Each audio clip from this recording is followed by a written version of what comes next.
ਵਾਹਿਗੁਰੂ ਜੀ ਕਾ ਖਾਲਸਾ ਵਾਹਿਗੁਰੂ ਜੀ ਕੀ ਫਤਿਹ। ਇੰਡੋਜ਼ ਟੀਵੀ ਨਾਲ ਜੁੜ ਬੈਠੇ ਸਾਰੇ ਦਰਸ਼ਕਾਂ ਦਾ ਅੱਜ ਦੇ ਪ੍ਰੋਗਰਾਮ ਇੰਡੋਜ਼ ਪ੍ਰਾਈਮ ਦੇ ਵਿੱਚ ਸਵਾਗਤ ਹੈ। ਮੈਂ ਤੁਹਾਡਾ ਹੋਸਟ ਗੁਰਸੇਵਕ ਸਿੰਘ ਲੈ ਕੇ ਹਾਜ਼ਰ ਹਾਂ ਅੱਜ ਦਾ ਪ੍ਰੋਗਰਾਮ। ਮੇਰੇ ਨਾਲ ਇਸ ਪ੍ਰੋਗਰਾਮ ਦੇ ਵਿੱਚ ਸਾਥ ਦੇਣਗੇ ਬ੍ਰਿਸਬੇਨ ਤੋਂ ਪੱਤਰਕਾਰ ਹਰਜੀਤ ਲਸਾੜਾ ਜੀ। ਸੋ ਬਹੁਤ ਹੀ ਬਖੂਬੀ ਖਬਰਾਂ ਦੇ ਉੱਤੇ ਉਹ ਚਾਨਣਾ ਪਾਉਂਦੇ ਨੇ, ਵਿਸਥਾਰ ਨਾਲ ਸਾਡੇ ਦਰਸ਼ਕਾਂ ਤੱਕ ਉਹ ਆਪਣੇ ਵਿਚਾਰ ਸਾਂਝੇ ਕਰਦੇ ਨੇ। ਸੋ ਉਹਨਾਂ ਦਾ ਸਵਾਗਤ ਕਰਦੇ ਹਾਂ ਪ੍ਰੋਗਰਾਮ ਦੇ ਵਿੱਚ। ਸਤਿ ਸ੍ਰੀ ਅਕਾਲ ਵੀਰ ਜੀ। ਸਤਿ ਸ਼੍ਰੀ ਅਕਾਲ ਗੁਰਸੇਵਕ ਸਿੰਘ। ਹਾਂਜੀ, ਕਿਵੇਂ ਹਾਲ ਚਾਲ? ਪਹਿਲਾਂ ਹਾਲ ਚਾਲ ਦੱਸੋ ਜੀ ਆਪਣਾ। ਬਸ ਵਧੀਆ ਜੀ, ਹਾਲ ਚਾਲ ਚੱਲੀ ਜਾਂਦਾ ਆ। ਜਿੱਦਾਂ ਜਿੱਦਾਂ ਜੰਗ ਦਾ ਦਿਨ ਵੱਧਦੇ ਆ ਉਦੋਂ ਦਾ ਥੋੜ੍ਹਾ ਅੰਦਰੋਂ ਅੰਦਰ ਹੀ ਘੁੱਟਣ ਜਿਹੀ ਮਹਿਸੂਸ ਹੋ ਰਹੀ ਆ ਵੀ ਪਤਾ ਨਹੀਂ ਕਿਆ ਬਣਨਾ। ਬਣਨਾ ਇਹ ਹੈ ਕਿ ਅੱਜ ਤੁਸੀਂ ਸਟੂਡੀਓ 'ਚ ਪ੍ਰੋਗਰਾਮ ਕਰ ਰਹੇ ਹੋ, ਜੇ ਜੰਗ ਵੱਧਦੀ ਆ ਤਾਂ ਘਰੋਂ ਤੁਹਾਨੂੰ ਲੈਪਟਾਪ 'ਤੇ ਅਸੀਂ ਲਵਾਂਗੇ, ਕਿਉਂਕਿ ਤੇਲ ਦੇ ਪ੍ਰਾਈਸ ਵੀ ਵੱਧ ਰਹੇ ਆ। ਸਾਰੀਆਂ ਸਰਕਾਰਾਂ ਦੱਸ ਰਹੀਆਂ ਆ ਕਿ ਸਾਡੇ ਕੋਲ ਇੰਨੇ ਦਿਨਾਂ ਦਾ ਤੇਲ ਰਹਿ ਗਿਆ ਜਾਂ ਕਿ ਹੈ ਨਾ ਅੱਗੇ ਅੱਗੇ ਚੱਲ ਰਿਹਾ ਆ। ਅਸੀਂ ਹੁਣ ਪ੍ਰੋਗਰਾਮ 'ਤੇ ਆਉਂਦੇ ਹਾਂ। ਅੱਜ ਦੇ ਪ੍ਰੋਗਰਾਮ ਦੇ ਵਿੱਚ ਜਿੱਥੇ ਅਸੀਂ ਗੱਲਬਾਤ ਕਰਾਂਗੇ CM ਮਾਨ ਦੀ, ਆਪਣੇ ਪੰਜਾਬ ਦੇ ਮੁੱਖ ਮੰਤਰੀ ਸਾਹਿਬਾਨ ਦੀ। ਉਸ ਤੋਂ ਬਾਅਦ ਪੰਜਾਬੀ ਮਾਂ ਬੋਲੀ ਕਿੱਥੋਂ ਤੱਕ ਪਹੁੰਚ ਗਈ ਹੈ, ਕਿੱਥੋਂ ਦੀਆਂ ਸਰਕਾਰਾਂ ਅਪਰੋਚ ਕਰ ਰਹੀ ਹੈ। ਉਸ ਤੋਂ ਬਾਅਦ ਇੱਕ ਤਾਂ ਸਾਡੇ ਵੀਡੀਓ ਵਾਲੇ ਕੈਮਰੇ ਆ, ਅਸੀਂ CCTV ਕੈਮਰਿਆਂ ਦੀਆਂ ਗੱਲਾਂ ਕਰਾਂਗੇ, ਕਿੱਥੋਂ ਕਿੱਥੋਂ ਕੀ ਕੀ ਰਿਕਾਰਡਿੰਗਾਂ ਚੱਲ ਰਹੀਆਂ ਨੇ। ਮੈਂ ਸਮਝ ਗਿਆ ਜੀ ਤੁਸੀਂ ਕਿੱਥੇ ਤੱਕ ਲੈ ਕੇ ਜਾਣਾ ਤੁਸੀਂ। ਤਾਂ ਉਸ ਤੋਂ ਨਾਲ ਦੀ ਨਾਲ ਸਾਡੇ ਵਿਧਾਇਕ ਆ ਗਗਨ ਅਨਮੋਲ ਮਾਨ ਜੀ ਨਾਲ ਸੰਬੰਧਿਤ ਇੱਕ ਖਬਰ ਅਸੀਂ ਆਪਣੇ ਦਰਸ਼ਕਾਂ ਦੇ ਨਾਲ ਸਾਂਝੀ ਕਰਨੀ ਆ। ਅੱਛਾ, ਮੈਨੂੰ ਲੱਗਦਾ ਤੁਸੀਂ ਉਸ ਵਿਧਾਇਕਾਂ ਦੀ ਗੱਲ ਕਰਦੇ ਜਿਹੜੇ ਇਕੱਲੇ ਤੁਹਾਨੂੰ MSP ਦੇ ਗਏ ਆ।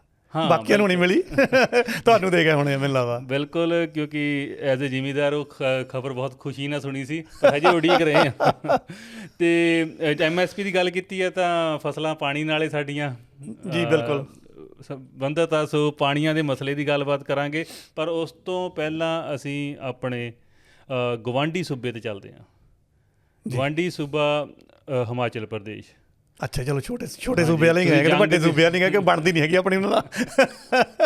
ਨਹੀਂ, ਪ੍ਰੇਮ ਪਿਆਰ ਬਹੁਤ ਆ, ਕਿਉਂਕਿ ਆਪਣੇ ਪੰਜਾਬ 'ਚੋਂ ਹੀ ਗਏ। ਕਹਿੰਦੇ ਹੁੰਦੇ ਨੇ ਕਿ ਸਾਡਾ ਮਹਾਂ ਪੰਜਾਬ ਆ, ਬੜਾ ਪੰਜਾਬ ਆ ਸਾਡਾ, ਦਿਲ ਵੀ ਸਾਡੇ ਵੱਡੇ ਆ।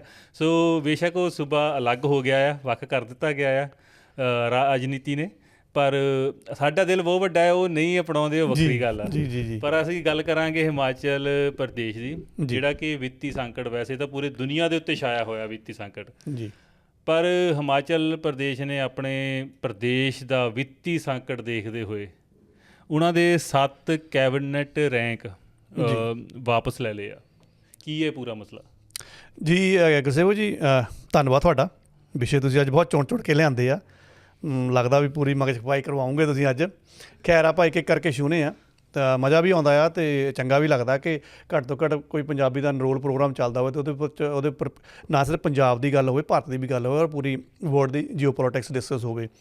ਸੋ ਮੇਰੀ ਵੀ ਬੇਨਤੀ ਆ, ਸਾਡੀ ਕੋਸ਼ਿਸ਼ ਹੁੰਦੀ ਹੈ ਐਜ਼ ਏ ਪੱਤਰਕਾਰ, ਅਸੀਂ ਥੋੜ੍ਹੇ ਹੋਰ ਨਜ਼ਰੀਏ ਦੇ ਨਾਲ ਉਹਦੇ ਐਂਗਲਸ ਦੇਖ ਕੇ ਉਹ ਚੀਜ਼ਾਂ ਕੋਸ਼ਿਸ਼ ਕਰਦੀਆਂ ਕੋਡ ਕਰਨ ਦੇ ਲਈ, ਜਾਂ ਅਸੀਂ ਆਪਣੇ ਸੀਨੀਅਰਸ ਨੂੰ ਵੀ ਸੁਣੀਦਾ ਆ।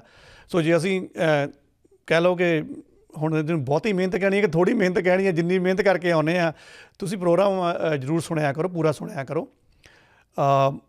ਅਸੀਂ ਤਾਂ ਇੱਕ ਵਾਰ ਲੱਗ ਜਾਂਦੇ ਹਾਂ ਲਾਈਵ 'ਤੇ ਸਾਨੂੰ ਨਹੀਂ ਪਤਾ ਹੁੰਦਾ 40 ਮਿੰਟ ਹੋ ਗਿਆ ਜਾਂ ਘੰਟਾ ਹੋ ਗਿਆ ਜਾਂ ਕਿੰਨਾ ਹੋ ਗਿਆ। ਸੋ ਸਾਡੀ ਕੋਸ਼ਿਸ਼ ਹੁੰਦੀ ਹੈ ਕਿ ਤੁਹਾਨੂੰ ਜਿਹੜਾ ਨਿਰੋਲ ਐਂਗਲ ਨੇ ਉਹ ਤੁਹਾਡੇ ਮੂਹਰੇ ਪੇਸ਼ ਕਰ ਦਈਏ, ਕਿਉਂਕਿ ਹਰ ਜਿਹੜੀ ਖਬਰ ਆਉਂਦੀ ਆ, ਚਾਹੇ ਪੰਜਾਬ ਦੀ ਆ, ਚਾਹੇ ਇੰਡੀਆ ਦੀ, ਚਾਹੇ ਤੁਸੀਂ ਵਰਲਡ ਲੈਵਲ ਦੇ ਉੱਪਰ ਹੁਣ ਤਾਂ ਜੰਗਾਂ ਦਾ ਮਾਹੌਲ ਚੱਲਦਾ ਪਿਆ ਆ ਜੀ, ਉਹਦੇ ਵਿੱਚ ਜਿਹੜੀਆਂ ਫੋਟੋਗ੍ਰਾਫਸ ਨੇ ਜਾਂ ਵੀਡੀਓਜ਼ ਨੇ ਜਾਂ ਜਿਹੜੀਆਂ ਗੱਲਾਂ ਬਾਤਾਂ ਨੇ, ਸਭ ਆਰਟੀਫਿਸ਼ੀਅਲ ਇੰਟੈਲੀਜੈਂਸ ਤੋਂ ਬਣਾਈਆਂ ਹੋਈਆਂ। ਮਤਲਬ ਕਿ ਉਹ ਇਨਫੋਰਮੇਸ਼ਨ ਪਤਾ ਹੀ ਨਹੀਂ ਉਹਦਾ ਸੋਰਸ ਕੀ ਹੈ, ਕਿੱਥੋਂ ਆ ਰਿਹਾ, ਕਿੱਥੇ ਜਾ ਰਿਹਾ, ਬਸ ਚਲਾਈ ਜਾ ਰਹੇ ਆ। ਸੋ ਅਸੀਂ ਇਸ ਪਲੇਟਫਾਰਮ ਦੇ ਉੱਪਰ ਇੰਨੀ ਕੁ ਤੁਹਾਨੂੰ ਜ਼ਰੂਰ ਤਸੱਲੀ ਦਿੰਦੇ ਹਾਂ, ਇੰਨੀ ਗਰੰਟੀ ਜ਼ਰੂਰ ਦਿੰਦੇ ਹਾਂ ਕਿ ਨਾ ਤਾਂ ਇੱਥੇ ਕੋਈ AI ਵਾਲਾ ਕੰਮ ਹੋਊਗਾ, ਨਾ ਹੀ ਕੋਈ ਭੜਕਾ ਵਾਲਾ ਹੋਊਗਾ, ਨਾ ਹੀ ਅਸੀਂ ਕਿਸੇ ਨੂੰ ਡੀਫੇਮ ਕਰਨਾ ਆ, ਪਰ ਜਿਹੜੀ ਚੀਜ਼ ਜਿੱਥੇ ਐਗਜ਼ਿਸਟ ਕਰਦੀ ਉਹਨੂੰ ਬੋਲ ਦੇਣਾ ਆ, ਉਹ ਵੀ ਆਪਣੀ ਪੰਜਾਬੀ ਦੇ ਵਿੱਚ, ਤਾਂ ਕਿ ਤੁਹਾਨੂੰ ਸਰਲ ਸ਼ਬਦਾਂ 'ਚ ਸਮਝ ਲੱਗ ਜਾਵੇ। ਚਲੋ ਆਪਾਂ ਹੁਣ ਪਹਿਲੀ ਪੂਣੀ ਚੱਕ ਲਈਏ। 2-3 ਇਹਦੇ ਵਿੱਚ ਚੀਜ਼ਾਂ ਸਾਨੂੰ ਦੇਖਣੀਆਂ ਪੈਣੀਆਂ। ਮੈਂ ਇਹਨਾਂ 3 ਚੀਜ਼ਾਂ ਨੂੰ ਨਾ ਕਲੱਬ ਕਰ ਦਿੰਦਾ। ਤੁਸੀਂ ਕਿਹਾ ਕਿ ਜਿਹੜਾ ਨਾਲ ਦਾ ਸੂਬਾ ਆਪਣਾ ਹਿਮਾਚਲ ਆ, ਉਹਨੇ ਆਪਣਾ ਨਾ ਵਿੱਤੀ ਸੰਕਟ ਥੋੜ੍ਹਾ ਕੰਟਰੋਲ ਕਰਨ ਬਾਰੇ ਸੋਚਿਆ ਅਤੇ ਉਹਦੇ ਲਈ ਉਦੋਂ ਕੀਤਾ ਕਿ ਜਿਹੜੇ ਕੈਬਨਿਟ ਰੈਂਕ ਆ ਉਹਨਾਂ ਦੀ ਵਿਧਾਨ ਸਭਾ ਦੇ, ਉਹ 7 ਕੈਬਨਿਟ ਰੈਂਕ ਖਤਮ ਕਰ ਦਿੱਤੇ ਆ। ਮਤਲਬ ਕਿ ਉਹਨਾਂ ਦੀ ਵਿਧਾਨ ਸਭਾ ਦੇ ਵਿੱਚ ਜਿਹੜੇ ਵਿਧਾਇਕ ਨੇ, ਜਿਹੜਾ ਉਹਨੂੰ ਰੈਂਕ ਮਿਲਿਆ ਹੋਇਆ, ਰੈਂਕ ਹੀ ਲਾਹੇ ਆ, ਹੈਗੇ ਉਹ ਵਿਧਾਇਕ ਹੀ ਆ। ਬਿਲਕੁਲ ਠੀਕ ਆ। ਹੁਣ ਇਹਦੇ ਵਿੱਚ ਅਸੀਂ ਸੋਚਣ ਨੂੰ ਇਹ ਮਿਲੂਗਾ ਵੀ ਇਹ ਕੀ ਤੁੱਕ ਬਣਿਆ ਇਹਨਾਂ, ਉਹ ਕੀ ਪੈਸਾ ਬਚਾ ਲੈਣਗੇ ਜਾਂ ਕਿਆ ਹੋ ਸਕਦਾ ਆ, ਪੈਸਾ ਇਹਦੇ ਵਿੱਚ ਬਚਦਾ ਆ। ਹਾਂ, ਆਟੇ 'ਚ ਲੂਣ ਦੇ ਬਰਾਬਰ ਜਿੱਦਾਂ ਕਹਿੰਦੇ ਨਾ, ਐਗਜ਼ਾਮਪਲ ਬੋਲਦੇ ਹੁੰਦੇ ਆ, ਜਾਂ ਕਹਿ ਲਓ ਵੀ ਸਮੁੰਦਰ ਦੇ ਵਿੱਚ ਇੱਕ ਬਾਲਟੀ ਭਰ ਲਈ ਆ ਜੀ। ਪਰ ਜੇ ਤੁਸੀਂ ਸ਼ੁਰੂਆਤ ਹੀ ਨਹੀਂ ਕਰਦੇ ਕਿਸੇ ਚੀਜ਼ ਦੀ, ਫੇਰ ਤਾਂ ਆਪਣਾ ਉੱਥੇ ਦਾ ਉੱਥੇ ਹੀ ਆ। ਹੈਗਾ ਤਾਂ ਬਹੁਤ ਥੋੜ੍ਹਾ ਹੋਏਗਾ, ਇਹ ਬਹੁਤ ਮਾਈਨਰ ਫਰਕ ਪਾਏਗਾ, ਪਰ ਜਿੰਨਾ ਹੀ ਫਰਕ ਪਾਏਗਾ ਸ਼ੁਰੂਆਤ ਤਾਂ ਹੋ ਗਈ ਨਾ। ਅੱਜ ਤੋਂ ਬਾਅਦ ਜੇ 5 ਸਾਲਾਂ ਬਾਅਦ ਜਾਂ ਅੱਗੇ 10 ਸਾਲਾਂ ਬਾਅਦ ਇਹ ਰਵਾਇਤ ਚੱਲਦੀ ਰਹੀ ਤਾਂ ਫਰਕ ਦਿਸੇਗਾ। ਅੱਜ 7 ਬੰਦਿਆਂ ਦੀ ਕੀਤੀ ਆ, ਹੋ ਸਕਦਾ ਕੱਲ੍ਹ ਨੂੰ 17 ਦੀ ਹੋ ਜਾਵੇ। ਠੀਕ ਆ ਜੀ। ਖੈਰ ਉੱਥੇ ਚਲੋ ਛੋਟਾ ਸੂਬਾ ਆ। ਪਹਿਲੀ ਗੱਲ ਤਾਂ ਇਹ ਸਮਝੋ ਕਿ ਜਿਹੜਾ ਵਿੱਤੀ ਸੰਕਟ ਆ ਸੂਬਾ ਸਰਕਾਰ ਦਾ ਹਿਮਾਚਲ ਦਾ, ਹਿਮਾਚਲ ਨੂੰ ਇਹ ਵਿੱਤੀ ਸੰਕਟ ਕਿਉਂ ਚੱਲ ਗਿਆ? ਹਿਮਾਚਲ ਦੇ ਸਿਰ ਉੱਪਰ ਵੀ ਕਰਜ਼ਾ ਹੈਗਾ, ਪੰਜਾਬ 3 ਨੰਬਰ ਦੇ ਉੱਪਰ ਕਰਜ਼ਾ ਹੀ ਆਉਂਦਾ ਆ, ਹਿਮਾਚਲ 5ਵੇਂ 'ਤੇ ਆਉਂਦਾ ਆ। ਕਹਿਣ ਨੂੰ ਤਾਂ ਫਿਰ ਹਿਮਾਚਲ ਸਾਡੇ ਨਾਲ ਥੋੜ੍ਹਾ ਠੀਕ ਹੀ ਰਹਿ ਗਿਆ, ਪਰ ਇਹ ਵੀ ਦੇਖੋ ਖੇਤਰਫਲ ਵੀ ਦੇਖੋ, ਜਾਂ ਹਿਮਾਚਲ ਨੂੰ ਕਿੱਥੋਂ ਇਨਕਮ ਹੁੰਦੀ ਹੈ ਅਤੇ ਪੰਜਾਬ ਨੂੰ ਕਿੱਥੋਂ ਇਨਕਮ ਹੁੰਦੀ ਹੈ। ਪੰਜਾਬ ਕੋਲ ਇੱਕ ਪਲੱਸ ਪੁਆਇੰਟ ਇਹ ਆ ਕਿ ਪੰਜਾਬ ਦੇ ਵਿੱਚ ਇੰਡੀਆ ਤੋਂ ਕੋਈ ਵੀ ਆ ਕੇ ਪ੍ਰੋਪਰਟੀ ਖਰੀਦ ਸਕਦਾ ਆ। ਇਹਦਾ ਮਤਲਬ ਜਿਹੜੀ ਫਿਰ ਉੱਥੋਂ ਸਰਮਾਇਆ ਆਉਂਦਾ, ਰਜਿਸਟ੍ਰੇਸ਼ਨ ਦਾ ਆਉਂਦਾ ਪੰਜਾਬ ਦੇ ਵਿੱਚ, ਉਹੀ ਇੱਕ ਇਨਕਮ ਦਾ ਸਾਧਨ ਹੈ ਸੂਬੇ ਕੋਲ। ਇਹਨਾਂ ਦਾ ਪਲੱਸ ਪੁਆਇੰਟ ਆ। ਹਿਮਾਚਲ 'ਚ ਤੁਸੀਂ ਆ ਕੇ ਜ਼ਮੀਨ ਥੋੜ੍ਹਾ ਕੋਈ ਬਾਹਰੀ ਰਾਜ ਵਾਲਾ ਖਰੀਦ ਸਕਦਾ ਆ। ਤੁਸੀਂ ਰਹਿ ਸਕਦੇ ਆ, ਠੀਕ ਹੈ ਜੀ, ਲੇਕਿਨ ਤੁਸੀਂ ਉਹਨੂੰ ਆਪਣੀ ਖਰੀਦੋ ਫਰੋਖਤ ਦੇ ਵਿੱਚ ਨਹੀਂ ਆ ਕੇ ਲੈ ਸਕਦੇ। ਇਹਨਾਂ ਕੋਲ ਫਿਰ ਉਹ ਰੈਵਨਿਊ ਵਾਲਾ ਚਾਂਸ ਬਹੁਤ ਮਿਸ ਹੋ ਜਾਂਦਾ। ਉੱਪਰੋਂ ਸੂਬਾ ਛੋਟਾ ਆ, ਪਲੱਸ ਇਹ ਸੀਜ਼ਨਲ ਵੀ ਉੱਥੇ ਕੰਮ ਹੁੰਦਾ। ਬਾਕੀ ਸਰਦੀਆਂ ਦੇ ਵਿੱਚ ਤਾਂ ਬਰਫ਼ ਜੰਮ ਜਾਂਦੀ ਆ ਉੱਥੇ, ਤਾਂ ਵਿਚਾਰੇ ਫਿਰ ਜਿਹੜੇ ਸੀਜ਼ਨਲ ਹੈਗੇ ਨੇ ਵਪਾਰੀ ਆ ਜਾਂ ਟੂਰਿਜ਼ਮ ਵਾਲੇ ਆ, ਉਹ ਤਾਂ ਫਿਰ 3-3 4-4 ਮਹੀਨੇ ਫਿਰ ਹੱਥ ਜੋੜ ਕੇ ਬੈਠ ਜਾਂਦੇ ਆ। ਇਸ ਕਰਕੇ ਇਹਨਾਂ ਦੇ ਲਈ ਵਿੱਤੀ ਸੰਕਟ ਇਹ ਹੈਗੇ ਆ, ਥੋੜ੍ਹੇ ਜਿਹੇ ਖਤਰਨਾਕ ਇਹਨਾਂ ਲਈ ਬਣਦੇ ਆ। ਬਾਕੀ ਹੁਣ ਜਿਹੜਾ ਇਹਨੂੰ ਸਬਸਿਡੀ ਵਗੈਰਾ ਵਪਾਰ ਦੇ ਵਿੱਚ ਮਿਲਦੀ ਸੀਗੀ, ਉਹ ਵੀ ਹੁਣ ਉਹ ਮਿਆਦ ਖਤਮ ਹੋ ਗਈ ਆ, ਹੁਣ ਇਕੁਅਲ ਪਲੇਟਫਾਰਮ ਹੀ ਬਣ ਗਿਆ। ਸੋ ਇਹ ਸਾਰਿਆਂ ਨੂੰ ਦੇਖਦੇ ਹੋਏ ਉਹਨਾਂ ਨੇ ਸੋਚਿਆ ਵੀ ਸਭ ਤੋਂ ਪਹਿਲਾਂ ਨਾ ਆਪਣੇ ਵਿਧਾਇਕਾਂ ਦੇ ਵਿੱਚ ਹੀ ਸ਼ੁਰੂਆਤ ਕਰੀਏ ਤਾਂ ਕਿ ਲੋਕਾਂ ਚੰਗਾ ਸੁਨੇਹਾ ਜਾਵੇ। ਵਿਧਾਇਕ ਰੈਂਕ ਖਤਮ ਕੀਤੇ ਆ ਜੀ। ਉੱਥੇ 7 ਵਿਧਾਇਕ ਰੈਂਕ ਉਹਨਾਂ ਨੇ ਕੈਬਨਿਟ ਰੈਂਕ ਖਤਮ ਕੀਤੇ ਆ। ਜੇ ਤੁਸੀਂ ਮੈਂ ਨਾਲ ਪੰਜਾਬ ਨੂੰ ਵੀ ਕੰਪੇਅਰ ਕਰੀ ਜਾਊਂਗਾ, ਜੇ ਤੁਸੀਂ ਪੰਜਾਬ ਦੇ ਵਿੱਚ ਦੇਖੋ, ਇੱਥੇ ਤਾਂ ਮਤਲਬ ਕਿ ਹਰੇਕ ਨੂੰ ਕੈਬਨਿਟ ਰੈਂਕ ਹੀ ਚਾਹੀਦਾ ਹੁੰਦਾ। ਉਹ ਤਾਂ ਮੰਨਦਾ ਹੀ ਤਾਂ ਆਇਆ ਕਿ ਮੈਂ ਲੀਡਰ ਤਾਂ ਬਣਿਆ ਆ। ਹੁਣ ਨਹੀਂ ਮਿਲਿਆ, ਉਹਨੂੰ ਐਂ ਲੱਗਦਾ ਕਿ ਮੈਂ ਤਾਂ ਜਿੱਤ ਕੇ ਵੀ ਅਮੀ ਗਿੱਧੇ ਗਾਲਤੀ ਆ। ਹੁਣ ਇਹ ਸਮਝਣਾ ਪਊਗਾ ਵੀ ਇੱਕ ਇਕੱਲਾ ਵਿਧਾਇਕ ਆ ਅਤੇ ਇੱਕ ਕੋਲ ਕਿਸੇ ਕੋਲ ਕੈਬਨਿਟ ਰੈਂਕ ਆ। ਫਰਕ ਕੀ ਆ ਪੈਸੇ ਦਾ? ਜਦੋਂ ਕੋਈ ਕੈਬਨਿਟ ਰੈਂਕ ਦੇ ਉੱਪਰ ਹੁੰਦਾ ਆ, ਉਹਦੀ ਘੱਟ ਤੋਂ ਘੱਟ ਜਿਹੜੀ ਤਨਖਾਹ ਹੀ ਆ 2 ਤੋਂ ਲੈ ਕੇ 2.5 ਲੱਖ ਬਣ ਜਾਂਦੀ ਹੈ ਮਹੀਨੇ ਦੀ। ਅੱਛਾ ਜੀ। ਜਦ ਕਿ ਕਿਹੜਾ ਨੋਰਮਲ ਵਿਧਾਇਕ ਉਹਦੀ ਤਨਖਾਹ ਜਿਹੜੀ ਹੁੰਦੀ ਹੈ, ਜੇ ਸਿੰਪਲ ਆ ਨਾ 32-35 ਤੇ ਵੱਧ ਤੋਂ ਵੱਧ 40,000। ਠੀਕ ਹੈ ਜੀ। ਤੁਸੀਂ ਹਿਸਾਬ ਲਾ ਲਓ ਵੀ 2 ਲੱਖ ਦੀ ਸੂਈ ਤਾਂ ਵੈਸੇ ਉੱਪਰ ਚੜ੍ਹ ਗਈ। ਇਹਦੇ ਵਿੱਚ ਭੱਤੇ ਸ਼ਾਮਲ ਹੁੰਦੇ ਆ। ਠੀਕ ਆ ਜੀ। ਜਿਹੜਾ ਪੈਟਰੋਲ ਵਾਲਾ ਭੱਤਾ ਆ ਉਹ ਇਹ ਤੋਂ ਇਲਾਵਾ। ਠੀਕ ਆ ਜੀ। ਸੋ ਜੇ ਕਿਸੇ ਕੋਲ ਕੈਬਨਿਟ ਰੈਂਕ ਆ 2-2.5 ਲੱਖ ਦੀ ਤਾਂ ਤਨਖਾਹ ਹੋ ਗਈ, ਪਲੱਸ ਪੈਟਰੋਲ ਦੇ ਪੈਸੇ ਹੋਰ ਉਹਦੇ ਪਰ ਜਾਊਗੇ ਭੱਤੇ ਦੇ ਰੂਪ ਦੇ ਵਿੱਚ। ਉਹਨੂੰ ਹੋਰ ਵੀ ਸਹੂਲਤਾਂ ਮਿਲਣੀਆਂ ਕੈਬਨਿਟ, ਉਹਨੂੰ ਘਰ ਵੀ ਦੇਣਾ ਪੈਣਾ, ਉਹਨੂੰ ਗੱਡੀ ਵੀ ਮਿਲਣੀ ਆ, ਉਹਨੂੰ ਉਹਦਾ ਆਫਿਸ ਵੀ ਮਿਲਣਾ ਆ। ਫਿਰ ਜੇ ਗੱਡੀ ਦਿੱਤੀ ਆ ਤਾਂ ਫਿਰ ਉਹਦਾ ਡਰਾਈਵਰ ਵੀ ਮਿਲੂਗਾ, ਸਾਰਾ ਪ੍ਰੋਟੋਕੋਲ। ਫਿਰ ਜੇ ਆਫਿਸ ਦਿੱਤਾ ਤਾਂ ਸਟਾਫ ਦੇ ਮੈਂਬਰ ਵੀ ਮਿਲੂਗੇ ਜੀ। ਜੇ ਉਹਨੂੰ ਤੁਸੀਂ ਘਰ ਦਿੱਤਾ ਆ, ਹੁਣ ਉਹਦੀ ਤਾਂ ਪ੍ਰੋਪਰਟੀ ਹੈ ਨਹੀਂ ਗੀ, ਰੈਂਟਿੰਗ ਤਾਂ ਕਰਨੀ ਪੈਣੀ, ਉਹ ਰੈਂਟਿੰਗ ਉਹਨੇ ਪੱਲੇ ਦੇਣੀ ਆ। ਸੋ ਮਿਲ ਮਿਲਾ ਕੇ ਜੇ ਸਾਰਾ ਕੈਲਕੂਲੇਟ ਆਪਾਂ ਕਰੀਏ, ਮਹੀਨੇ ਦਾ ਇੱਕ ਕੈਬਨਿਟ ਰੈਂਕ ਦਾ ਜਿਹੜਾ ਮਿਨਿਸਟਰ ਆ ਉਹਦਾ 5 ਲੱਖ ਦਾ ਬਿੱਲ ਬਣਦਾ ਆ। ਠੀਕ ਹੈ ਜੀ। ਤਾਂ ਹਿਮਾਚਲ ਵਾਲਿਆਂ ਨੇ ਸੋਚਿਆ ਕਿ ਛੱਡੋ ਕਿਹੜੇ ਆਪਾਂ ਇਹਨਾਂ ਕੰਮਾਂ 'ਚ ਪਏ ਹੋਏ ਆ, ਇੱਥੇ ਪਹਿਲਾਂ ਕਟੌਤੀ ਕਰੋ। ਜੇ 7-5 ਜੇ 35 ਲੱਖ ਉਹ ਮਹੀਨੇ ਦਾ ਬਚਾਉਂਦੇ ਆ, ਚਲੋ ਸੂਬੇ ਦੇ ਹਿਸਾਬ ਨਾਲ ਤਾਂ ਥੋੜ੍ਹੀ ਅਮਾਊਂਟ ਆ, ਇੱਕ ਅੰਦਾਜ਼ਨ ਅਮਾਊਂਟ ਦੀ ਗੱਲ ਕਰ ਰਹੇ ਆਪਾਂ ਨਾ। ਪਰ ਜੇ ਆਪਾਂ ਟੈਕਸ ਪੇਅਰ ਦੇ ਜ਼ਿਆਦਾ ਤਾਂ ਟੈਕਸ ਪੇਅਰ ਦੇ ਪੈਸੇ ਆ ਨਾ ਇਹਨਾਂ ਨੂੰ, 35 ਲੱਖ ਤਾਂ ਬਚਾ ਲਿਆ ਨਾ ਤੁਸੀਂ। ਹਾਂਜੀ। ਜੇ ਇਹ ਰਵਾਇਤ ਪੰਜਾਬ ਦੇ ਵਿੱਚ ਲੈ ਆਉਣਾ, ਇੱਥੇ ਤਾਂ ਹੈਗੇ ਸਾਰੇ ਕੈਬਨਿਟ ਵਾਲੇ ਆ। ਮੇਰਾ ਇਹੀ ਗੱਲ ਮੈਂ ਅੱਗੇ ਜਿਹੜੀ ਜੋੜਨੀ ਸੀ ਜੀ, ਕਿ ਪੰਜਾਬ ਵੀ ਦੇਖਿਆ ਜਾਵੇ ਕਿ ਵਿੱਤੀ ਤੌਰ 'ਤੇ ਐਡਾ ਕੋਈ ਸਟੇਬਲ ਨਹੀਂ ਆ ਜੀ, ਹੈ ਨਾ, ਕਰਜ਼ਾਈ ਸੂਬਾ ਆ, ਕਿਉਂਕਿ ਬੇਸ਼ੱਕ ਪਲੈਨਿੰਗ ਦੀ ਕਮੀ ਆ ਜੀ ਜੀ। ਅਤੇ ਉਹ ਕਿਉਂ ਨਹੀਂ ਇਸ ਪਾਸੇ ਨੂੰ ਹੋਏ ਜੀ? ਇਹਦੇ ਵਿੱਚ ਮੈਂ ਇੱਕ ਹੋਰ ਚੀਜ਼ ਐਡ ਕਰ ਦੇਵਾਂ। ਉਹ ਕਹਿੰਦੇ ਵੀ ਜਿਹੜਾ ਕੈਬਨਿਟ ਰੈਂਕ ਤੋਂ ਕੋਈ ਵਾਪਸ ਲਿਆ ਨਾ, ਹਾਂਜੀ, ਤੁਹਾਨੂੰ ਤਾਂ ਟੋਕਨ ਮਨੀ 1 ਰੁਪਇਆ ਜ਼ਰੂਰ ਪਾਇਆ ਕਰਾਂਗੇ ਤੁਹਾਡੀ ਤਨਖਾਹ ਦੇ ਵਿੱਚ ਫਾਲਤੂ। ਬਾਕੀ ਸਾਰਾ ਕੁਝ ਕੱਟ ਹੋ ਗਿਆ ਨਾ ਤੁਹਾਡੇ, ਸਹੂਲਤਾਂ ਜਿਹੜਾ 2.5 ਲੱਖ ਤੋਂ ਬਾਅਦ ਉੱਪਰ 2.5 ਲੱਖ ਹੋਰ ਚੜ੍ਹਿਆ, ਉਹ ਸਾਰਾ ਕੱਟ ਕੇ ਤੁਹਾਨੂੰ 1 ਰੁਪਇਆ ਵਿੱਚ ਪਿਆ ਕਰੂਗਾ ਟੋਕਨ ਮਨੀ, ਤਾਂ ਕਿ ਤੁਹਾਨੂੰ ਇਹ ਵੀ ਲੱਗੇ ਕਿ ਹੈਗਾ ਮੈਂ ਮਿਨਿਸਟਰ ਹੀ ਹਾਂ ਉੱਦਾਂ, ਉਹ ਚਲੋ ਪੈਸੇ ਘੱਟ ਗਏ ਆ। ਠੀਕ ਹੈ ਜੀ। ਹਰਪਾਲ ਚੀਮਾ ਜੀ ਆਪਣੇ ਵਿੱਤ ਮੰਤਰੀ, ਉਹਨਾਂ ਨੇ ਜਦੋਂ ਇਹਦੇ ਉੱਪਰ ਗੱਲਬਾਤ ਕੀਤੀ ਆ, ਉਹਨਾਂ ਨੇ ਹੁੱਬ ਕੇ ਕਿਹਾ ਕਿ ਦੇਖੋ ਜੀ, ਅਸੀਂ ਤਾਂ ਵੈਸੇ ਹਿਮਾਚਲ ਨਾਲੋਂ ਚੰਗੇ ਹਾਂ, ਸਾਡੀ ਤਾਂ ਵਿੱਤੀ ਹਾਲਤ ਹਿਮਾਚਲ ਨਾਲੋਂ ਠੀਕ ਆ। ਉਹ ਤਾਂ ਉਹਨਾਂ ਕੋਲ ਤਾਂ ਰੈਵਨਿਊ ਦੇ ਇੰਨੇ ਹੈ ਨਹੀਂ ਗੇ, ਇਸ ਕਰਕੇ ਉਹਨਾਂ ਨੇ ਆਹ ਕੰਮ ਕੀਤਾ ਆ, ਸਾਨੂੰ ਇਹਦੀ ਲੋੜ ਨਹੀਂ ਹੈਗੀ। ਠੀਕ ਆ ਜੀ। ਹੁਣ ਜੇ ਹਰਪਾਲ ਚੀਮਾ ਸਾਹਿਬ ਉਹਨਾਂ ਨੂੰ ਇਹ ਪੁੱਛੀਏ ਵੀ ਤੁਸੀਂ ਪਿਛਲੇ 4 ਸਾਲਾਂ ਤੋਂ ਭੱਤੇ ਦਿੱਤੇ ਆ, ਡੀਏ ਦੀ ਕਿਸ਼ਤ ਦਿੱਤੀ ਆ ਤੁਸੀਂ, ਤੁਹਾਡੇ ਵੀ ਤਾਂ ਰੁਕੇ ਹੋਏ ਆ। ਇਹਦਾ ਮਤਲਬ ਹਿਮਾਚਲ ਵਾਲਿਆਂ ਨੇ ਜਦ ਪਤਾ ਆ ਵੀ ਸਾਡੇ ਕੋਲ ਪੈਸੇ ਹੈ ਨਹੀਂ ਗੇ, ਉਹਨਾਂ ਨੇ ਜਿਹੜੇ ਭੱਤੇ ਆ ਉਹਨਾਂ ਦੇ ਜਿਹੜੇ ਅਕਾਊਂਟ ਆ ਜਿੱਥੋਂ ਜਾਂਦਾ ਆ ਡੀਏ ਵਗੈਰਾ ਜਾਂਦਾ ਆ, ਉਹ ਫਰੀਜ਼ ਕਰਤੇ ਆ। ਉਹ ਤਾਂ ਡੈਡ ਕਲੀਅਰ ਹੋ ਗਿਆ। ਇਹ ਕਹਿੰਦੇ ਸਾਡੀ ਇੰਨੀ ਮਾੜੇ ਹਾਲਾਤ ਨਹੀਂ ਹੈ ਕਿ ਅਸੀਂ ਠੀਕ ਠਾਕ ਆ। ਉਹਨਾਂ ਨੇ ਤਾਂ ਫਰੀਜ਼ ਕਰਤਾ। ਤੁਸੀਂ 4 ਸਾਲ ਤੋਂ ਪਤਾ ਦੇ ਨਹੀਂ ਰਹੇ ਡੀਏ ਦਾ, ਮਤਲਬ ਕਿ ਮਰਿਓ ਨਹੀਂ ਆਕੜੇ ਹੋਈ ਆ। ਪਰ ਹਾਲਾਤ ਤਾਂ ਤੁਹਾਡੇ ਉਹੀ ਆ ਨਾ। ਉਹ ਵੱਖਰੀ ਗੱਲ ਹੈ ਕਿ ਤੁਹਾਡੇ ਅਕਾਊਂਟ ਨਹੀਂ ਤੁਹਾਡੇ ਤੁਸੀਂ ਫਰੀਜ਼ ਕੀਤੇ ਹੈਗੇ, ਹਾਲਾਤ ਤੁਹਾਡੇ ਵੀ ਉਹੀ ਆ। ਬਿਲਕੁਲ। ਇਹਦਾ ਮਤਲਬ ਆਉਂਦੇ 2-4 ਸਾਲਾਂ ਦੇ ਵਿੱਚ ਤੁਹਾਡੇ ਵੀ ਹੱਥ ਖੜੇ ਹੋ ਜਾਣੇ ਆ।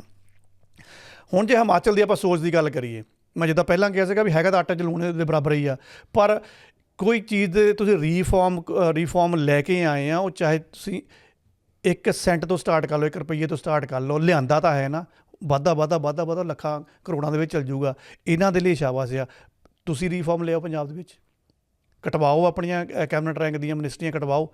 ਤੁਸੀਂ ਵੀ 1 ਰੁਪਈਆ ਟੋਕਨ ਲੈ ਕੇ ਆਪਣੀ ਤਨਖਾਹ ਲੈ ਕੇ ਕਰੋ ਕੰਮ, ਤੁਹਾਨੂੰ ਕੌਣ ਰੋਕਦਾ ਆ? ਬਿਲਕੁਲ। ਪਰ ਅਸੀਂ ਨਹੀਂ ਕਰਨਾ ਹੈਗਾ। ਸੋ ਇਹਦੇ ਵਿੱਚ ਜਿੱਦਾਂ ਜੇ ਇਹਨਾਂ ਨੇ ਸਟੈਪ ਚੱਕੇ ਆ ਤਾਂ ਇਹਦੀ ਜਿਹੜੀ ਆਪਣੇ ਤਾਂ 2.5 ਲੱਖ ਤੱਕ ਚੱਲ ਜਾਂਦਾ। ਜਿਹੜੀ ਹਿਮਾਚਲ ਦੇ ਵਿੱਚ ਤਨਖਾਹ ਬਣਦੀ ਉਹਨਾਂ ਦੀ ਜੇ ਕੈਬਨਿਟ ਰੈਂਕ ਦਾ, ਉਹਨਾਂ ਦੀ 2,38,000 ਤੱਕ ਜਾਂਦੀ ਆ। ਪੈਸੇ ਤਾਂ ਇਹਦੇ ਵਿੱਚ ਬਚਦੇ ਆ। ਸੋ ਇਹ ਆਪਾਂ ਨੂੰ ਉੱਥੇ ਇਹ ਕਦਮ ਚੱਕਣੇ ਚਾਹੀਦੇ ਆ। ਹੁਣ ਉਹਨਾਂ ਨੂੰ ਵਿਚਾਰਿਆਂ ਨੂੰ ਕਿੰਨਾ ਕੁ ਮਿਲਣਾ ਆ? 32,000 ਪਲੱਸ 1 ਰੁਪਈਆ ਉੱਪਰ। ਸੋ ਇਹ ਚੀਜ਼ਾਂ ਦੇਖੋ, ਇਹ ਵਾਲੇ ਜਿਹੜੇ ਮਤੇ ਪਾਸ ਕਰਨੇ ਹੁੰਦੇ ਆ, ਦੇਖੋ ਜਿਹੜੇ ਲੀਡਰ ਕਾਨੂੰਨ ਨਾਲ ਕਿੱਦਾਂ ਖੇਲਦੇ ਆ। ਜਿੱਥੇ ਕੋਈ ਕਟੌਤੀ ਲੀਡਰਾਂ ਹੁੰਦੀ ਸੀ ਨਾ ਵੀ ਉਹਨਾਂ ਦੇ ਵਿੱਚੋਂ ਕੁਛ ਹੋਣ ਲੱਗਾ ਆ, ਉੱਥੇ ਕਦੀ ਵੀ ਇਹ ਰੀਫਾਰਮ ਕਰਨ ਨੂੰ ਤਿਆਰ ਨਹੀਂ ਹੈ। ਕਿ ਹਿਮਾਚਲ ਵਾਲਿਆਂ ਨੂੰ ਪਤਾ ਨਹੀਂ ਕਿੱਦਾਂ ਉਹਨਾਂ ਦੀ ਮਨ ਸਮੱਤਿਆ ਪੈ ਗਈ ਵੀ ਉਹਨਾਂ ਨੇ ਆਪਣੇ ਲਈ ਕਾਨੂੰਨ ਬਣਾਇਆ ਕਿ ਨਹੀਂ ਆਪਣੇ ਤੋਂ ਸ਼ੁਰੂਆਤ ਕਰੋ।